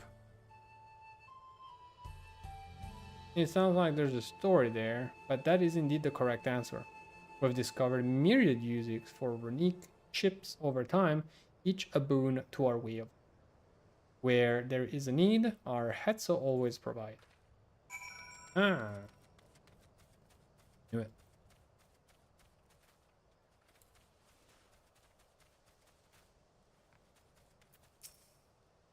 This won't do. The wind will go right through it, and me, without my needle and sinew...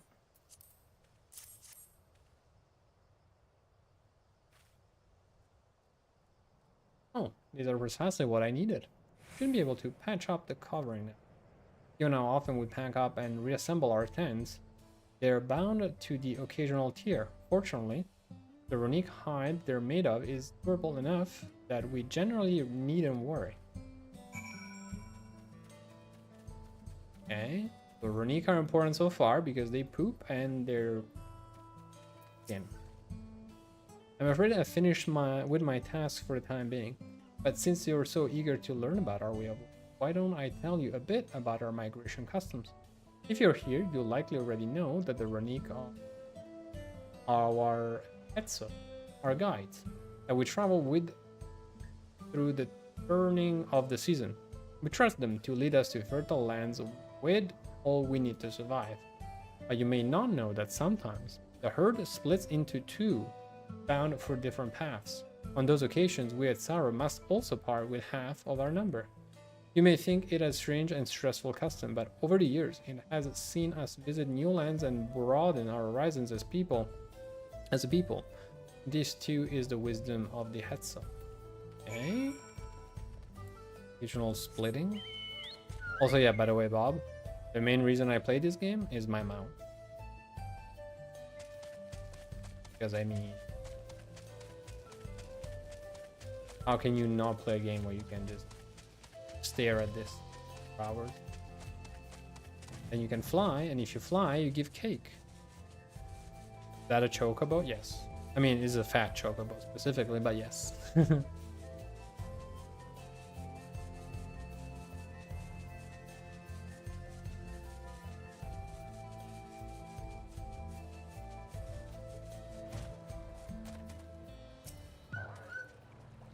As you stroke the runic's coat, you note that many portions are shaggy and tangled. This one's fur is a bit overgrown, but a good brushing should thin it out. Would you like to give it a try? You'll need the right tool for the job, mind you. A comb of the type you're used to would just get lost in the tangle. It's not. I got it. Ah, Shepito sent a runic brush with you, did he? I'll like him. Now, just run it through one little patch at a time, gently. Ooh. I'm assuming that would be.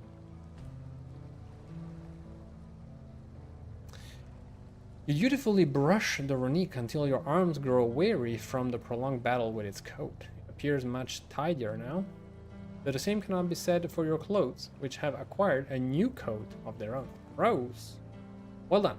With less excess fur, our friend here will be more comfortable in the afternoon heat and less susceptible to illness. A calm coat also makes it easier for us to identify injuries should the need arise. Very well.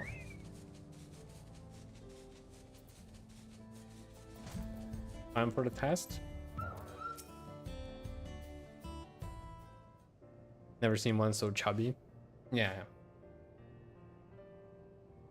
Like there's hundreds of mounts in Final Fantasy 14 that you can choose from. I think I spent 99.9% of my time on that one. It's one of the few microtransactions I like. Luckily it came with like the collector edition of, I think, vanilla Final Fantasy 14, so that sort of made it easier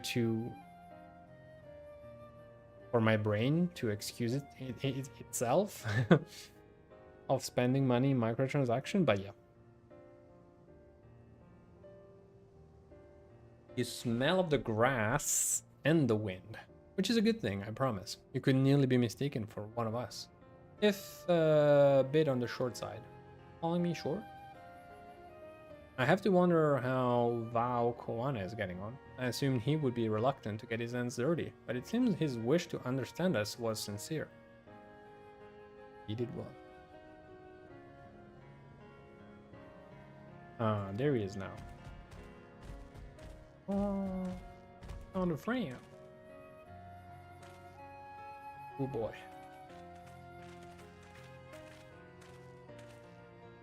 Apologies for my tardiness. I was tasked with grazing the runic and ended up rather far afield. I found myself wandering hither and thither at my companion's inclination. To force us back to the trail seemed inappropriate. But how was your own work? Have you anything to share? Life revolves around the runic, but in turn the people receive all they need.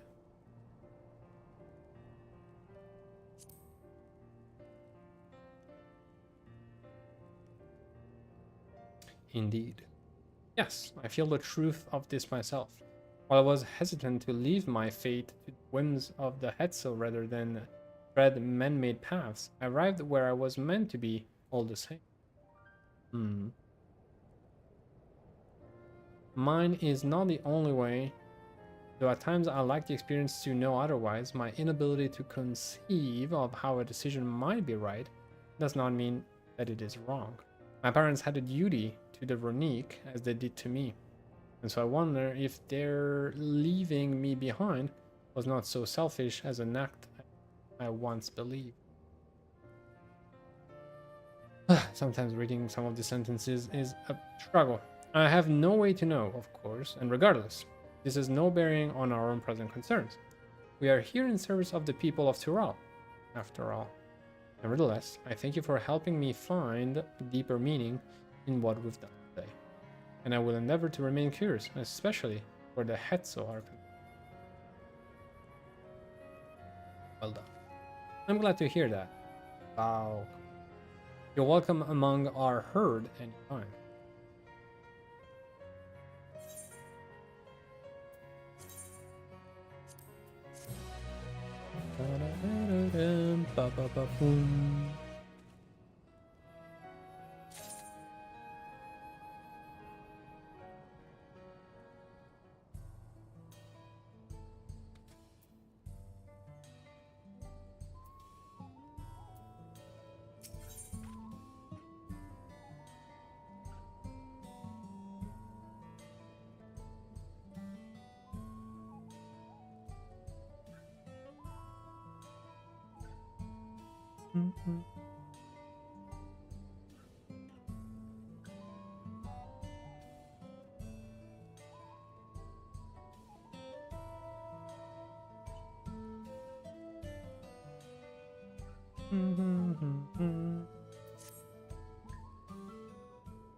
Juana, how did it go?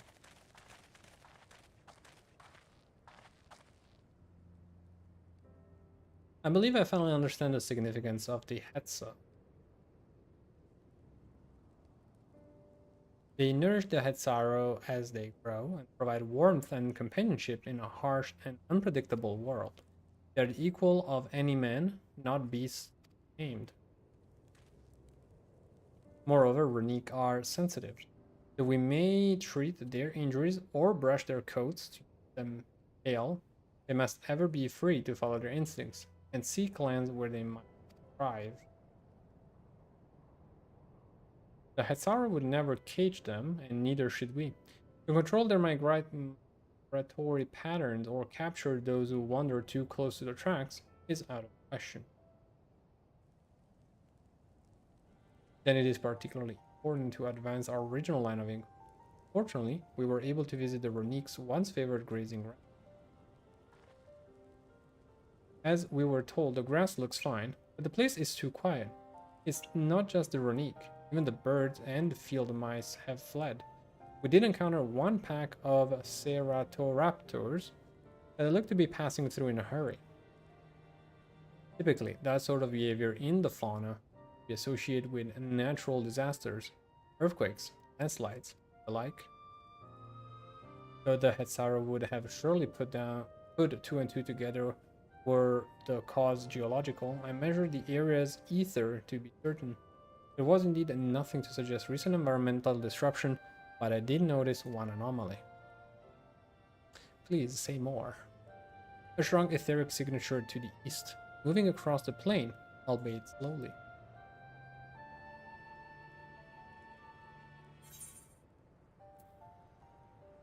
What do you think?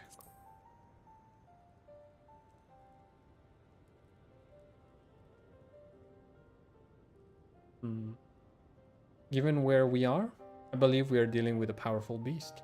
A predator, perhaps, given the local fauna's behavior. Monster Hunter! One of the raptors we saw looked like it had a bite taken out of its tail by something with very large fangs. It couldn't be a Turuhetso? Turuhetso.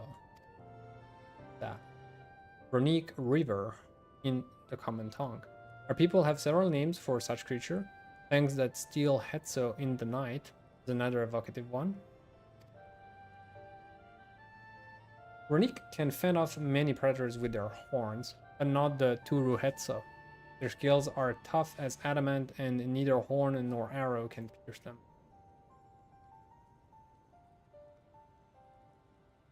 A well-toothed carnivore with an unusually tough hide. I cannot recall any such fauna in this region. They usually roam the wilds in the northeast. Most herds keep well clear of them. I can't tell you why this one is so far from home and it's attack both. In any case, I believe the source of the Runique's consternation is clear, as is our next move. We must drive this river away that they might return to their grazing lands in.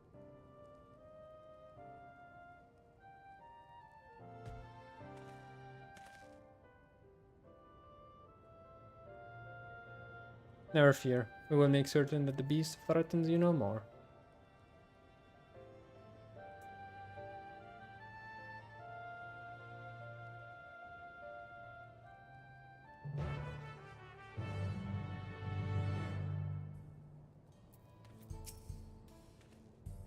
The Runique River is a clear threat to the local population. We cannot allow it to roam unchecked.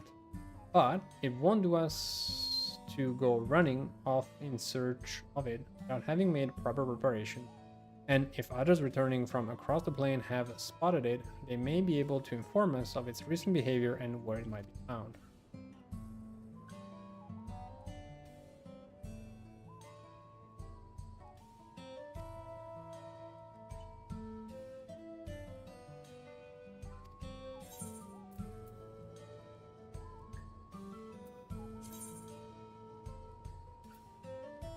Oh wow. This might be actually tough. How are we supposed to be level 730? I might have to actually go farm at some point. It's gonna be rough.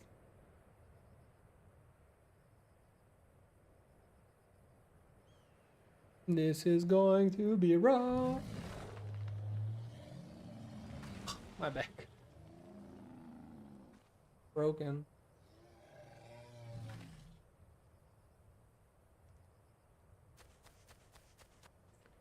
Rune. Help! Ododa Hetsu is coming this way!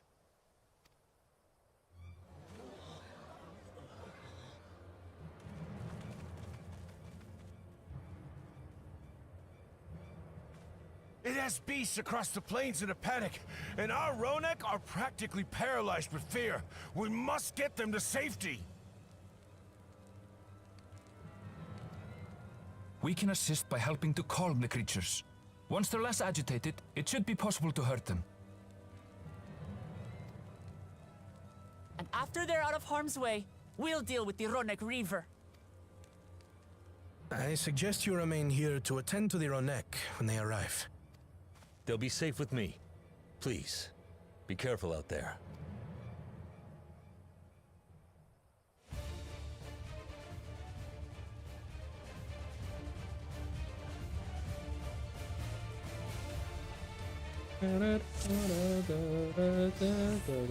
Make haste! We must protect the Ronek! Oh, Don't yeah. worry, we're right behind you. This has been synced to 730.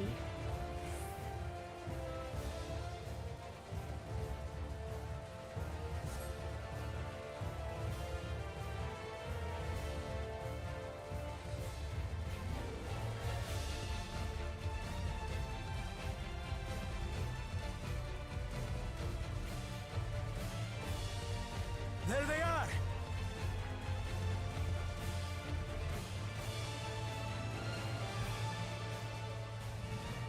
They're terrified. We must do what we can to soothe them.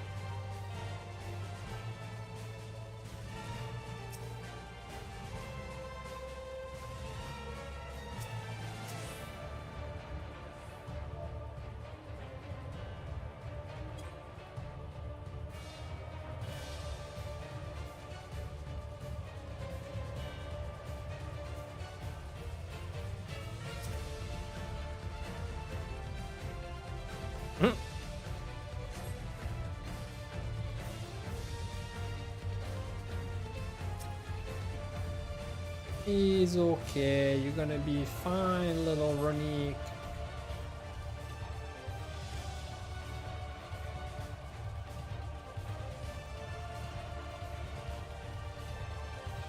That herd should be all right. Let's look for stragglers.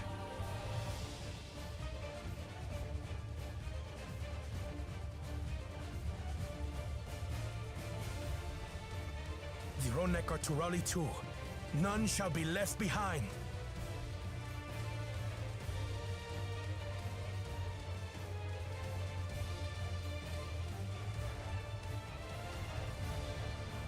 There must be something up ahead. Come! There!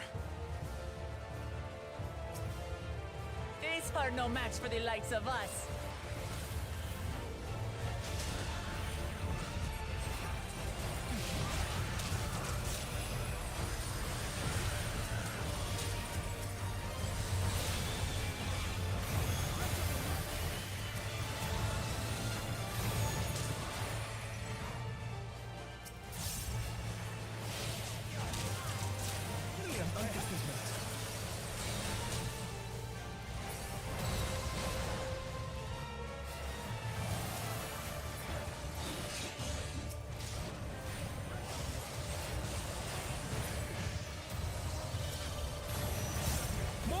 coming!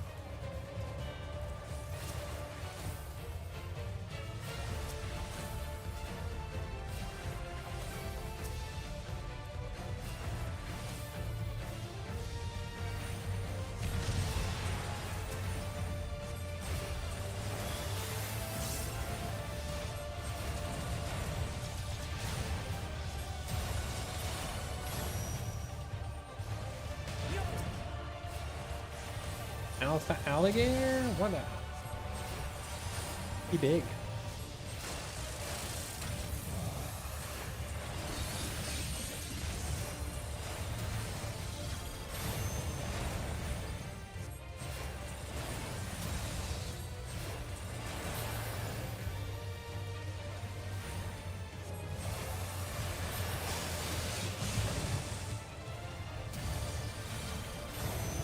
All or nothing then.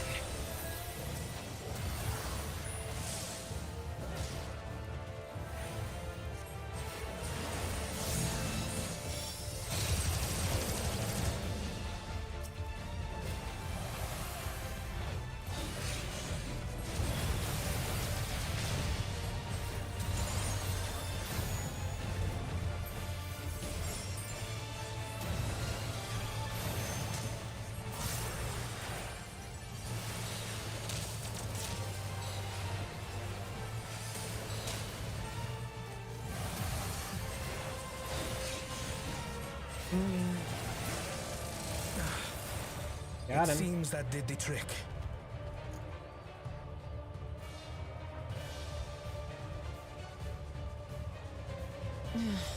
For the fodder, at least.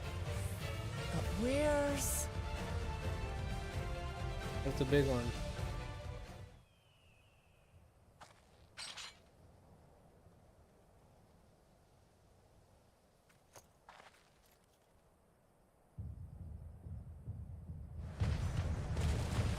Whoa, boy. Look there! We've got a big one coming! Impenetrable scales and wicked fangs. That's a Ronak Reaver, and no mistake. Matches the description.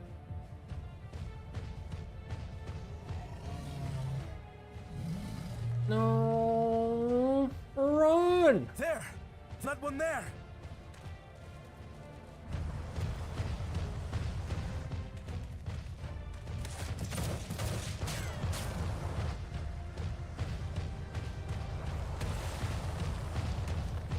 Not so fast!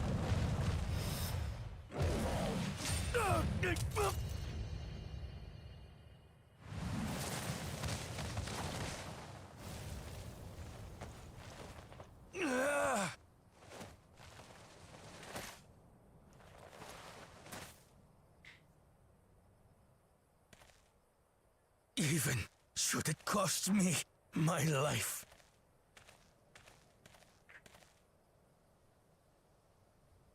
I will save the Hetzo!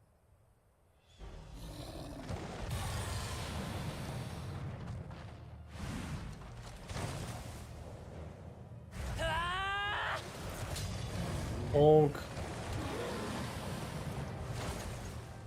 Kona! Are you alright? That one would actually make for an excellent Monster Hunter crossover. Do You not like? concern yourself with me. Get the Ronek to safety! Get him. There. You've nothing to fear.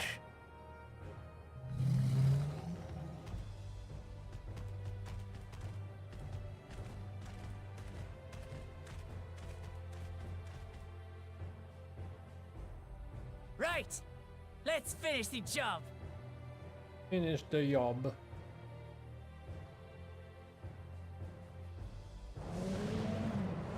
Oh boy. That's actually... I made a vow to our people. You shall plague them no longer!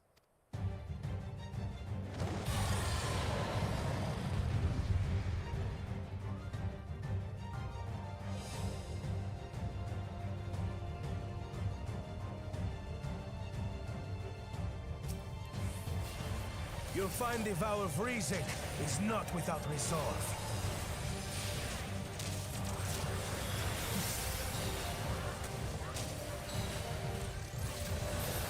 Damn it! Not even a scratch!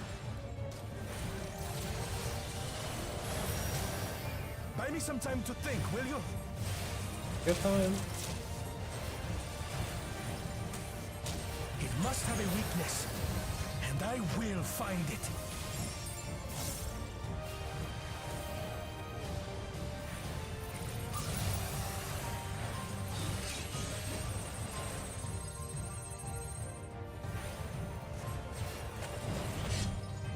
Keep it busy. I need time.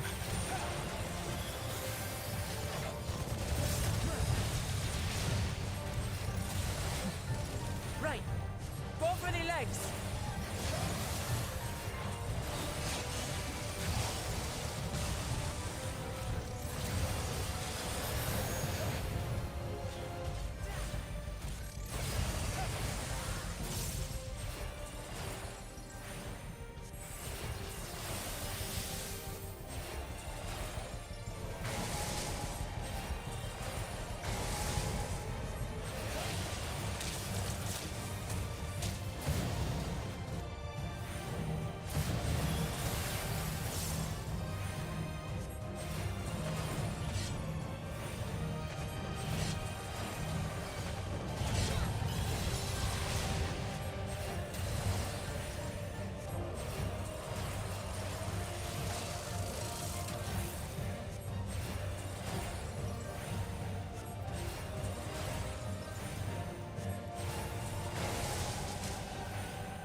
Now we just have to keep it pinned. Get thinking, Kona!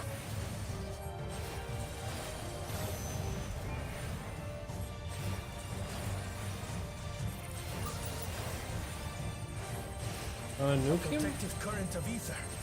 But whence does it flow?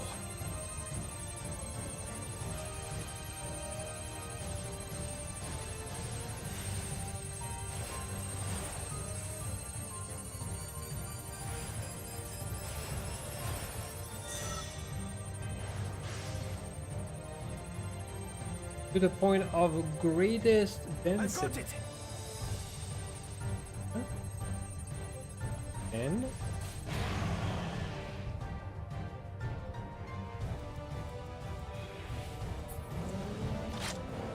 One well-placed piercing round to the chest and...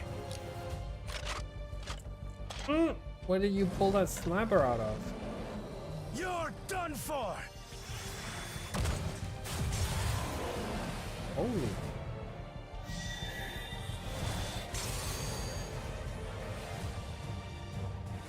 Try again? That stemmed the flow of protective ether.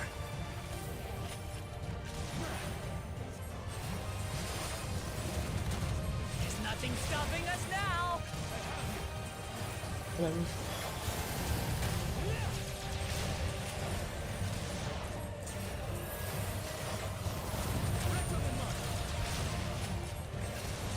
Still not backing down, huh? Fine with me!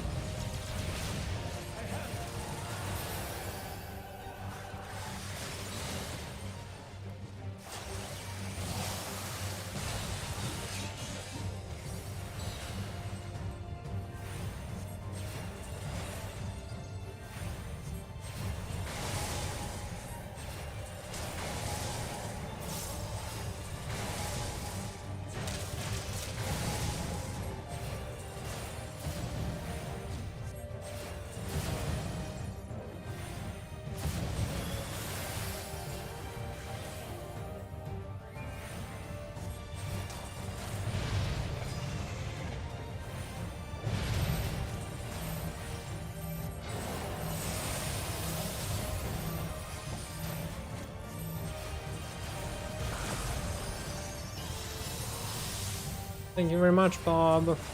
Have a very good night. Rest well. I'll see you next time. Okay.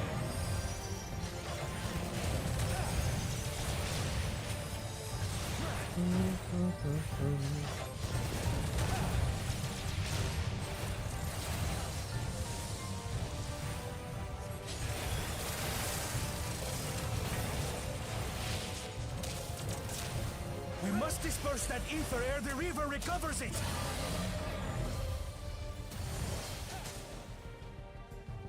This is going to hurt.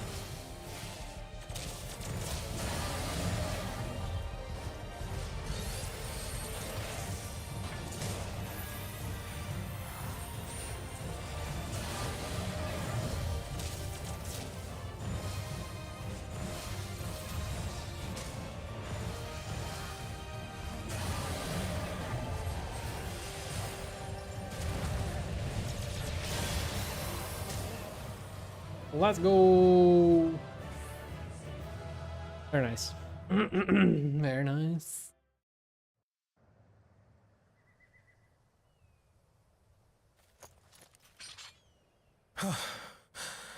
We did it. The Etso, are they? The Ronek have all made it to Mehua Hetsuan. Hunters are scouring the area for any remaining threats, but the local fauna appear to have calmed down. Very nice. GG us. We cannot thank you enough for your timely aid.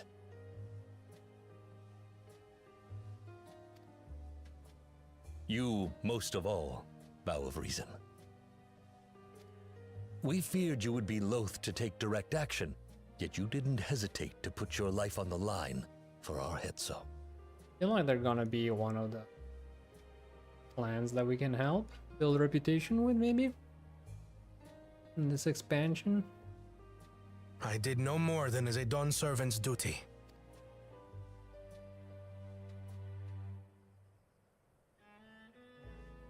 The ethereal conductivity of those scales is astounding.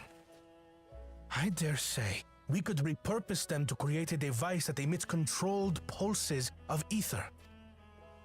Ether resembling that of the predator the Ronek fear most. It might work. If we struck the right balance, we would have the means to deter the Ronek from approaching the railroad without causing them undue distress.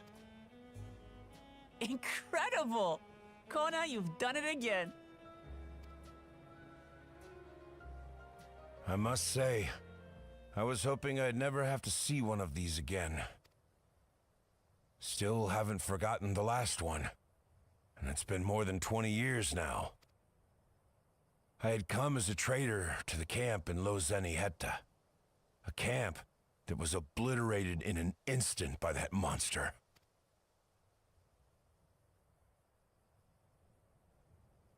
Lozeni Hetta. That's where the Pelu Pelu trader found me as a babe. Please, can you tell me what you saw?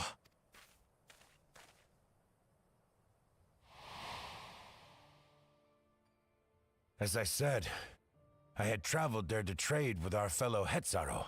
Like us, they followed the Ronek. And like us, they were visited by a reaver. The fiend struck like a whirlwind in the night. It was chaos.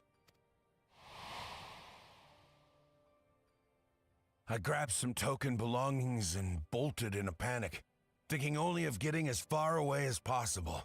But even in my panicked state, I could not help but notice the young couple racing the other way, toward the fell creature. "We're distracted," I heard one cry. "Save our son! Save the Hetso!" After that, nothing but the pounding of my heart and feet and Ronek thunder. I ran and ran, and as the sun broke the horizon, I found myself separated from both man and beast.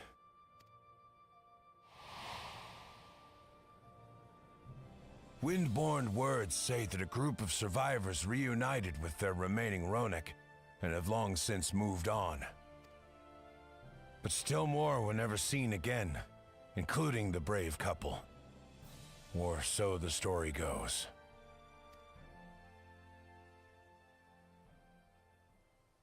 Wasn't abandoned. What became of their child?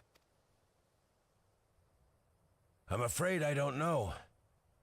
But if he wasn't with the survivors, even if he lived through that night, the wilderness wouldn't have been kind to a little one out on his lonesome.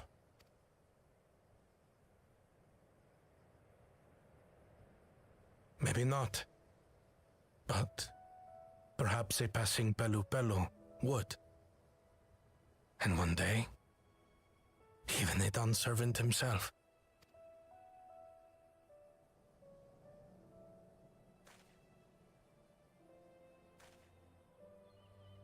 All these years, I was convinced that my parents had left me behind to follow after the Ronek.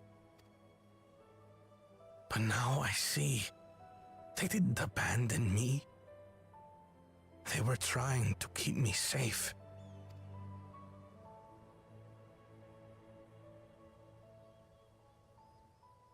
I've wasted so much time resenting them, when in truth, they gave me everything I have today. It is thanks to them that I live to know the warmth of family, even after they were gone.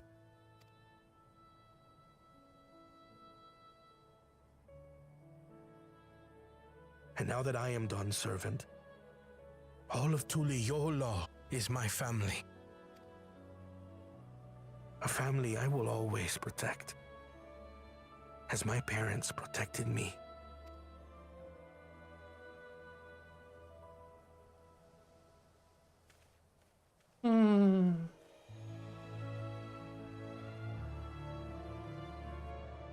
Damn.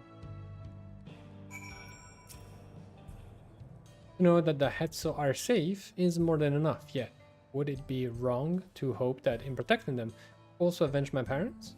It is the least I owe to them after all this time.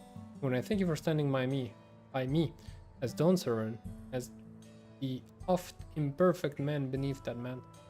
Now let us return our attentions to the matter we came here to address, shall we? We have removed the root cause of the Runique straying from their favorite grazing, and obtaining the tools to devise an additional precautionary measure, a silent whistle. This whistle must be capable of emitting pulses of ether strong enough that they will shy away from the tracks on instinct, yet not so strong as to drive them into panic. If we can achieve this, it will be as far side better than a traditional whistle, more effective and less stressful for the creatures themselves.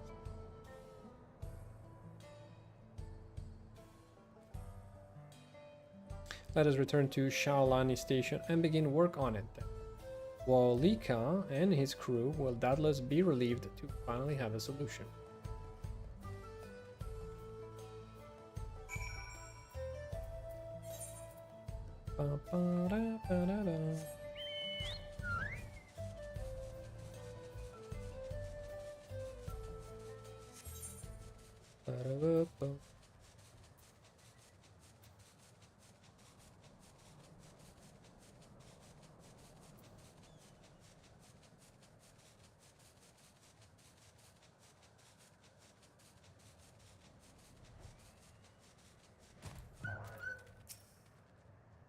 You look pleased about something.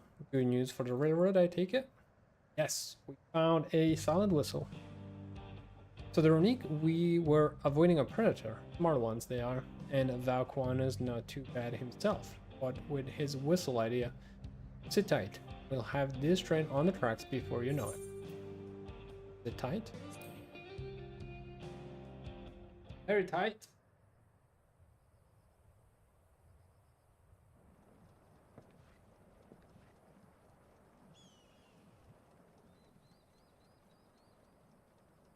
We're ready to go. Ooh. Choof choof.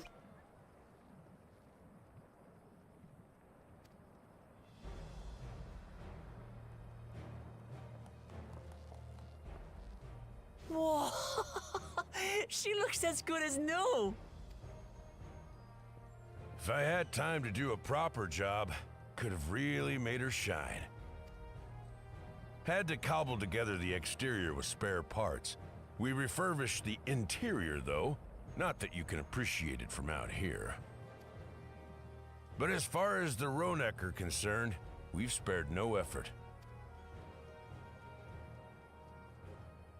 From the ballast to the ties, we've adjusted every bit of the track so she'll run quiet as a field mouse. You and your crew have worked wonders. Our nation is in your debt. Come now. If anything, credit's due to Tuliolal. It's thanks to the folk you recruited from every corner of the continent that we were able to get her up and running so quickly. Besides, the ethereal whistle's the true marvel, and we wouldn't have that without the scales you brought us. However grateful you are, know that we're even more thankful.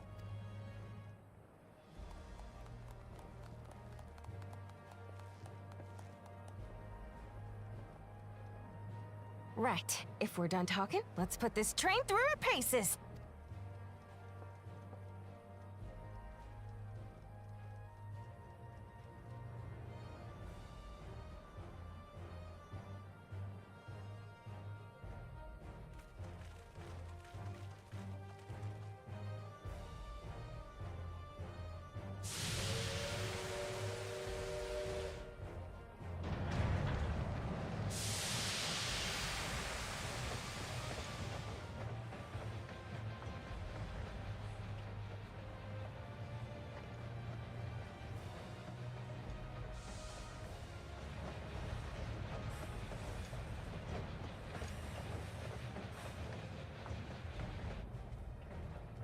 Oh no! There's a Ronek up ahead. Whistle?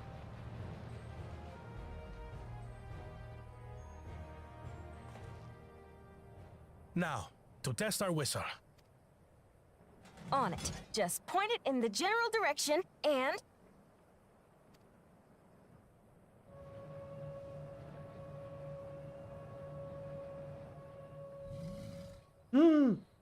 No. Migo. It's moving away.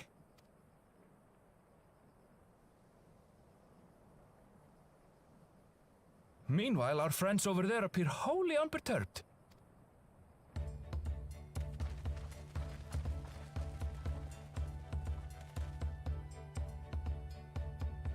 Bum, ba-dum, bum, bum, bum, bum, bum, bum, bum.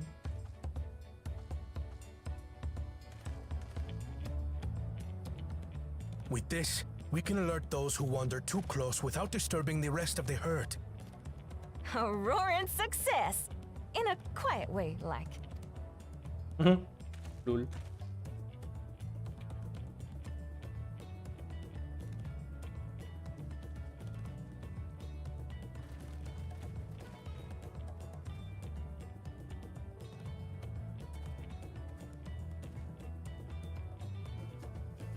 Then with your permission, Vow of Reason, the Shaktaral Railroad is back in service. Wood.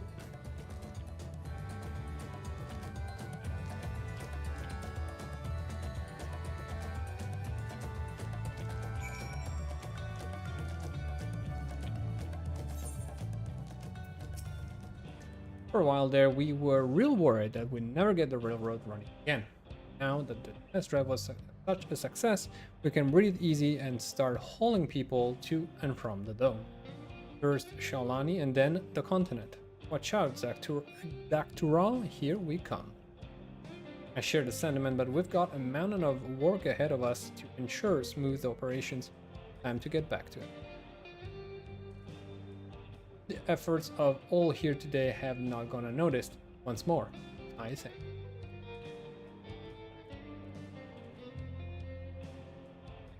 As for your own work, I trust you can handle matters in Alexandria, Lamati.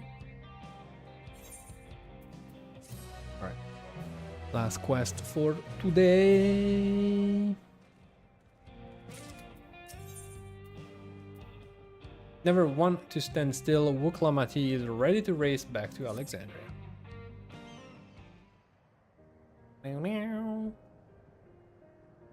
Well, it's possible that Shale's made some headway by now, and regardless, we should spread word that the railroad's been restored to Shale. What do you have her working on? Gululja's mother.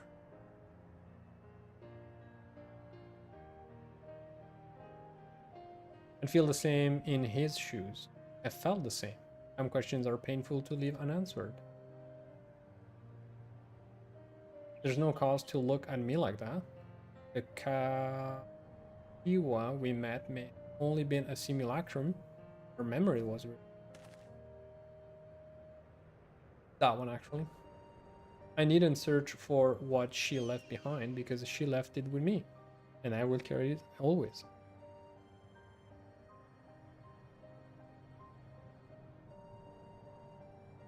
Speaking of things you're carrying, is that a teeny tiny Kachiwa? What? No. It is merely a token from Alexandria. Our friends in Oblivion would not take no for an answer, and I thought it was a good souvenir, as good a souvenir as any. Whatever you say. For what it's worth, I think it's a nice way to bring her with you. Same. Yes, well, you're off the dome now, aren't you? I thought I might join you for a time, see if there is aught I can do for the people there. Much changed though it is, I still consider it my home. Of course, I can give you the full story on the way.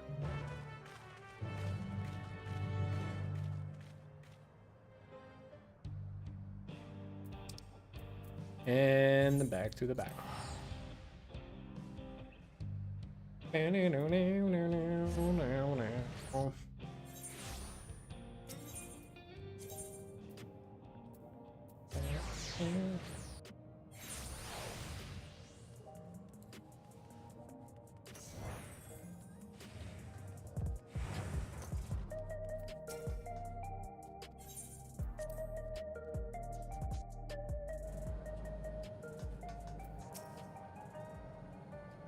Let's hear it.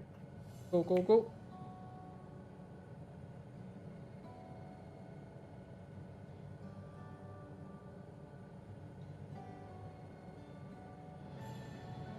A simple yet elegant solution, and thus is the railroad back in operation. Meanwhile, Shale has nearly finished processing the data. She will be able to share her finding with us imminently. Oh, I'm interrupting something? I get. Why, Ishtola, what brings you here? I've seen enough of the gate in the Skydeep Synod for now, so I'm shifting my investigation to living memory. Why there, I thought I would do well to have the company of an expert on electrode. I'd like to take a closer look at the place myself. I can join you once we've finished there. Here. Lest you fear I've forgotten, once I've made headway with living memory, then the key in your keeping shall be the next subject of my... Oh yeah, I think I remember... Oh, starting to remember the key, I think. Something to do with a big portal. Temporal portal? There was a mountain of data to sift through, much of it tantalizing, I admit. But it will take time to fully decrypt everything that piques my interest, so to answer our immediate question, I've been concentrating my efforts on the audio saved by Teishul Jah herself.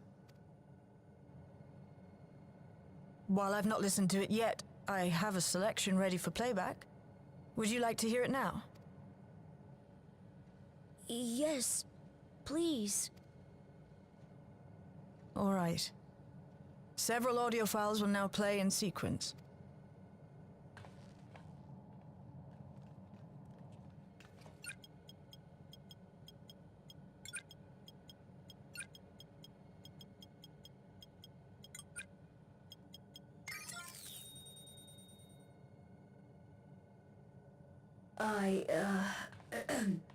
My name is Teishalja, and I decided to record this to help me put my thoughts in order, I suppose.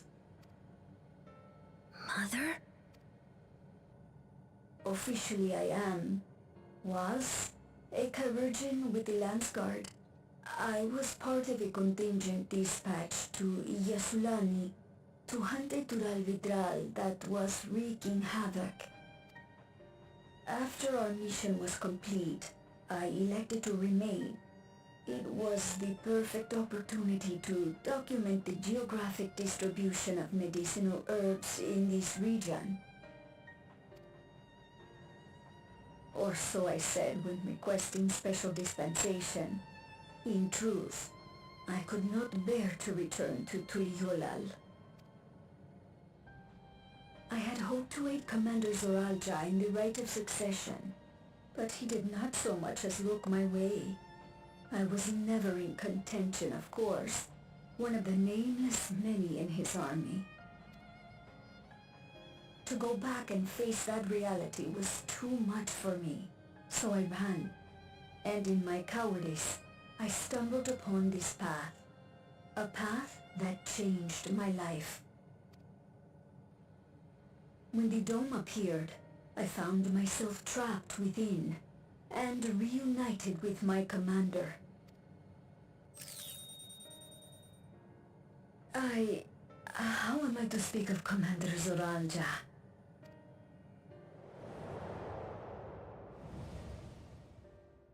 I admired him.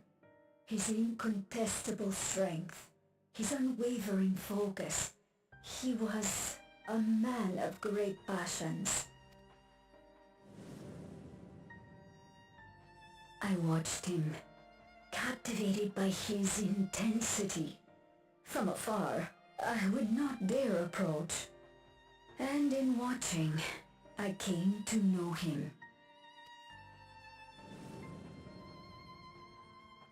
His eyes too sought the distance, but not as mine did. He yearned not for another, but something else, beyond the horizon. That gaze would never fall upon me. I knew.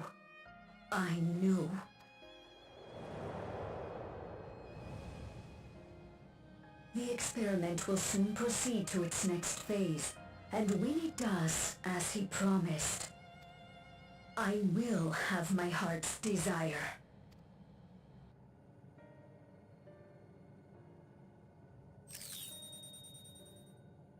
Today. It should have been today. A new beginning. What I have dreamed of for so long. I hold a future in my arms. If he could see him, embrace him, surely that would be enough. So full of hope I was. A foolish hope.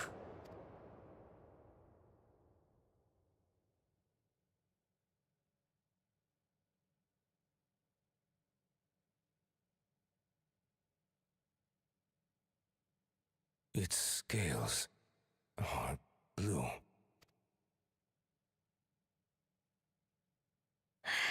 He's your son. My...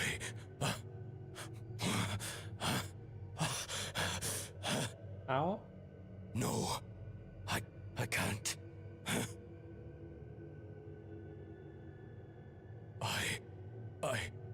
I don't know how. How could I? How? To raise a child, be a father. I don't. I can't. No! No! Get it away from me. Get that thing away from me!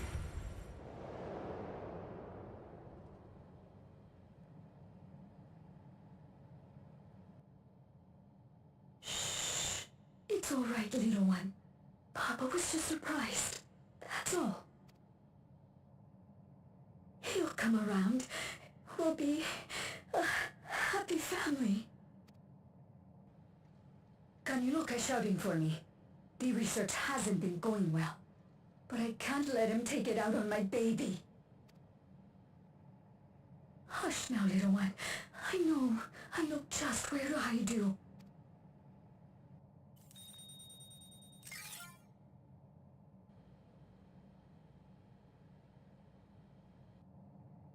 That's all of them.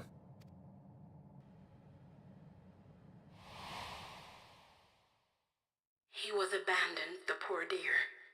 We found him in the drift downs a few years ago.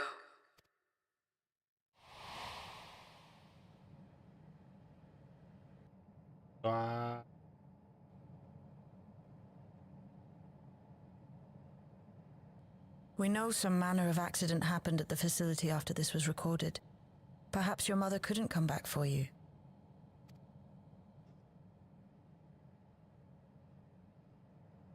Hey, Gololcha. I'm fine, Lamachi. Father and mother, they were both so lonely. If we could have been together, maybe they wouldn't have been. But sometimes things don't work out, no matter how hard you try.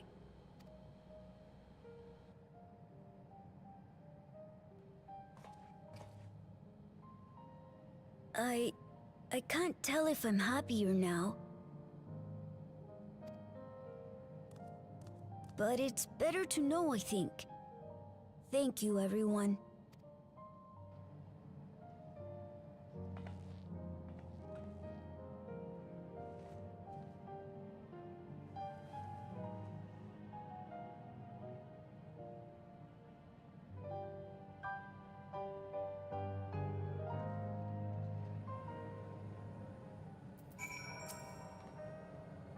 It's better to know. A profound response, for once. Though I wish he didn't have to be. Gulja is indeed wise beyond his years. Yet one never outgrows the need for dependable companions. It is fortunate that he has you. Thank you, Shin. Because of you, I got to hear my mother's whole story. You heard it because you were brave enough to listen. You remember one thing.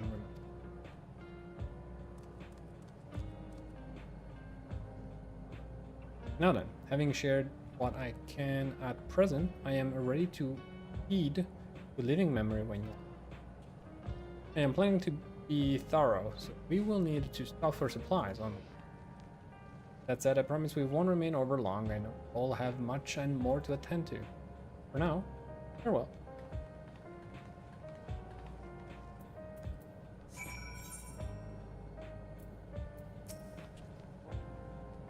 A word before you leave. Our network's already spreading word of the railroad. We expected people would be clamoring to get on the first train back. Yet the reaction's been the polar opposite, and few seem inclined to depart Alexandria anytime soon. What? When we spoke before, you said many from Tuliyollal were eager to reunite with friends and family. Maybe they're concerned about getting through Vanguard? If so, we could take turns accompanying them. In any case, we need to speak with the people ourselves. Let's start a lead node.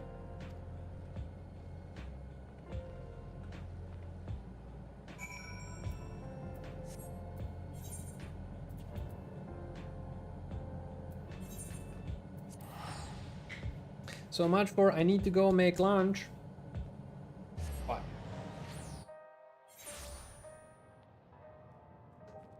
Almost done with this patch, I suppose.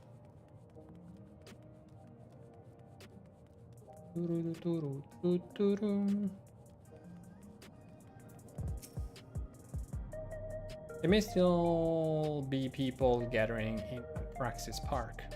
Let's try there first.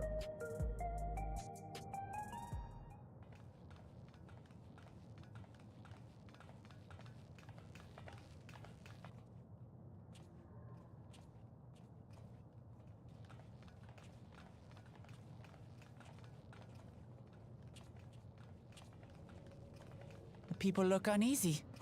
Did something happen?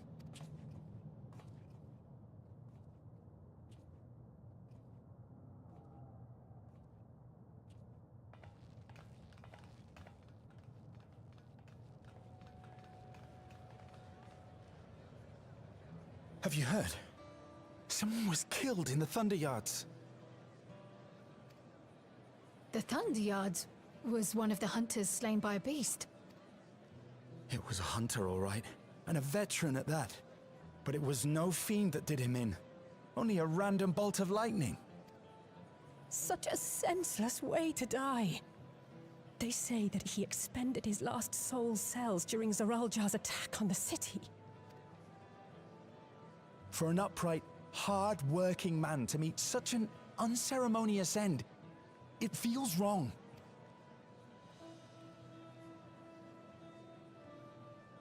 But we'll be fine, won't we?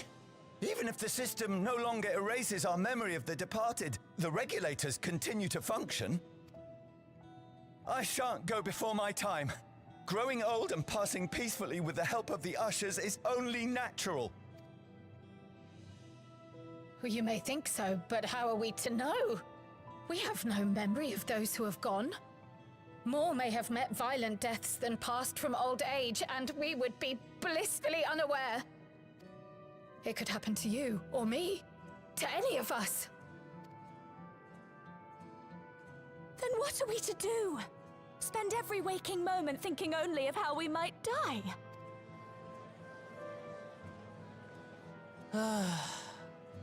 With time, I had hoped that they'd be able to adjust to their new situation. But it's only gotten worse. Look! I mean... It's Queen Sphene! What?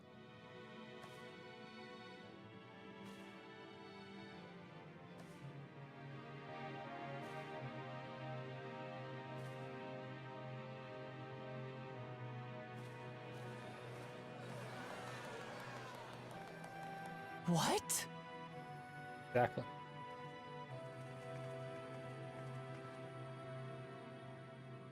Help, Queen Sphene! The grown-ups are really upset, and I don't know what to do! I see that you are as kind-hearted as ever, Nico. Never fear. I'm here to set things aright. I don't understand. Sphene is gone. Forever.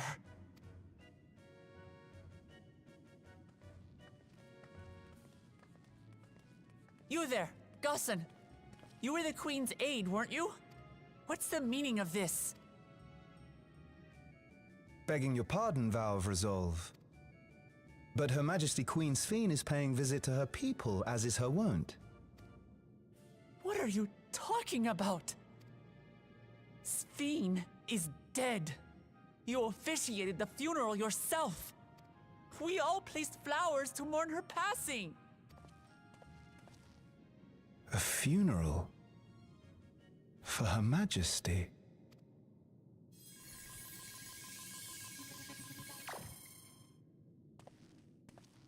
What a curious jest. You know full well that ceremony was to commemorate those lives lost during the attack of Alexandria. Her Majesty walks among her people that she might support them in this most trying of times. Surely that is not cause for consternation. And yet... Your Majesty, won't you free us from these terrible memories of the departed? This is no way to live. Not for us, nor our children. I wish that I could. Truly I do. But with living memory shut down, even I cannot restore the system that once afforded us that comfort. You needn't fret, however. I have prepared an alternate solution. All of us shall be made endless. What?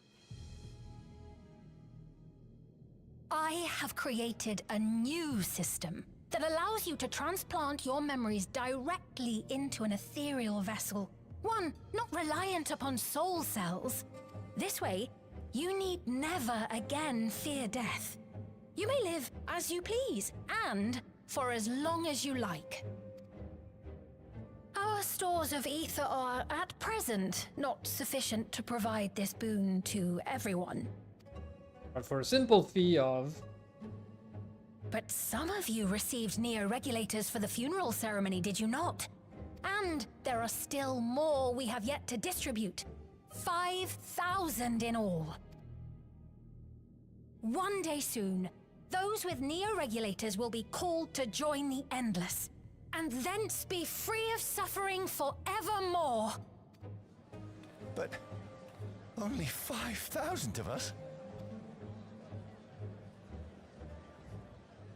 You Victral!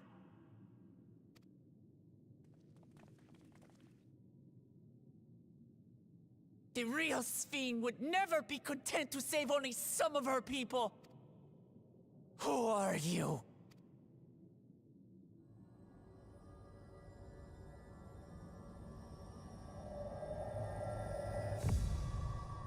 I am Sphene, the Queen of Reason.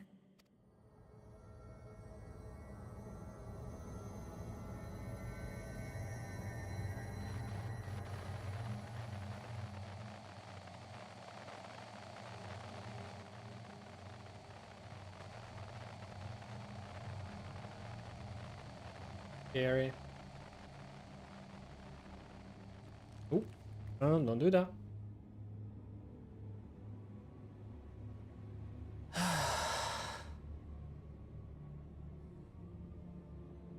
Let's return to the back room. I need to calm down, and then we'll talk. Do that. Why is it so cold? Why am I cold? Almost lost my voice this morning.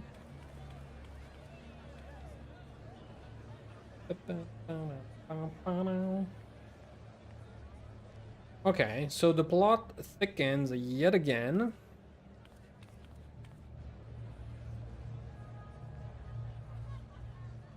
I need to go back and reread a little bit the evil smile and reread the whole thing about the ending of the main campaign.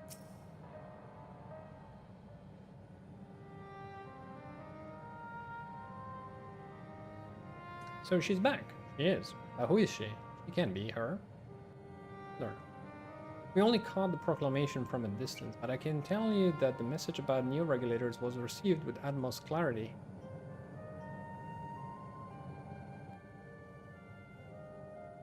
It couldn't have been Sphene. She should have been destroyed when the Meso-terminal shut down. Without a single Alexandrian to bear witness, presented with an identical figure claiming to be their beloved queen, it's no surprise that they would believe she's alive.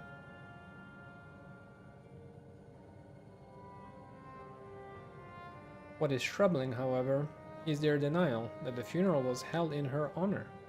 It's as if their memories had been erased. Well, if you erase the memories of death, you can also erase the memories of a funeral. Right?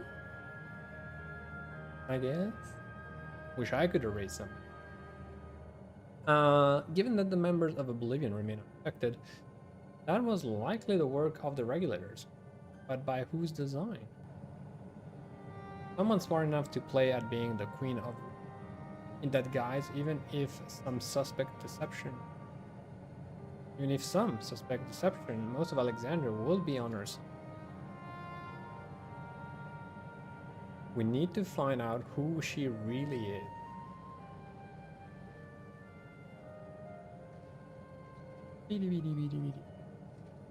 While I agree wholeheartedly we should avoid drawing more attention than we are, we must be patient until Oblivion's network turns up speed, or until our self-proclaimed queen makes her next.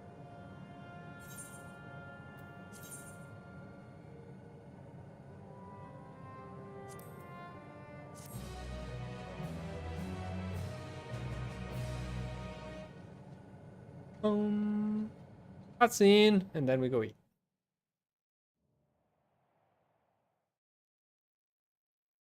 Meanwhile, in living memory.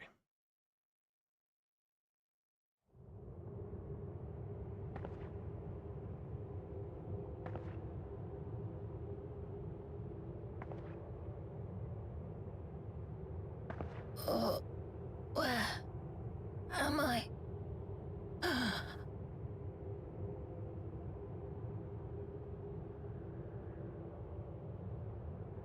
Oh, alright.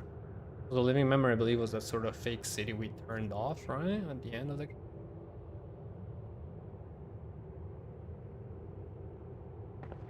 The one that looked like an amusement park. Literally at an amusement park. My people. In the park. Are they safe?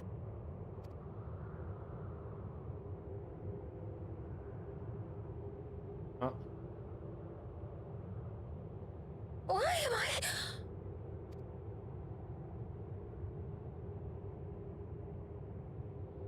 Hello?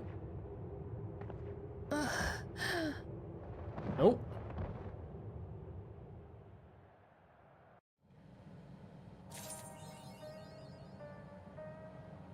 And I believe that a glimmer of the past is the first mission from patch 7.2 Seekers of Eternity, which is where we'll be headed next time. Whenever that next time.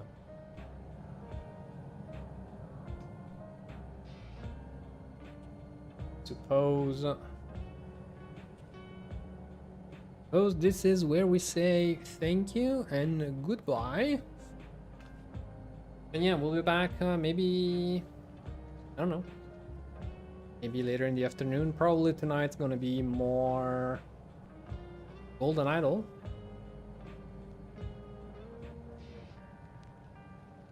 Gudu Bayou.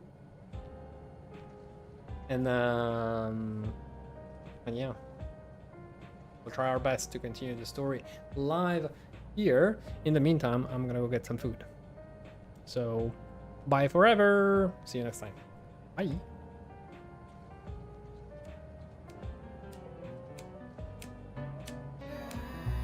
My name is Moon Rabbit.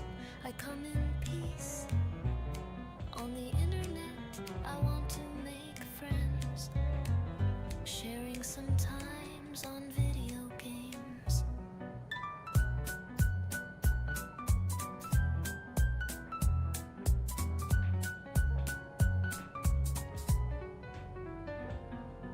Hello, are you there? Do you want to hear my rants? I am usually lost and don't know what I do. My Lalafell is stuck there, judge me too. My inventory is full, gravity pulls me through. Woo. Where am I? Really? Where am I? Come into my world. We have pizza, salt, and tears. On Elden Ring, Malina whispered to my ears. You died. Destiny has taken my gold. Outer Wilds has stolen my soul. No!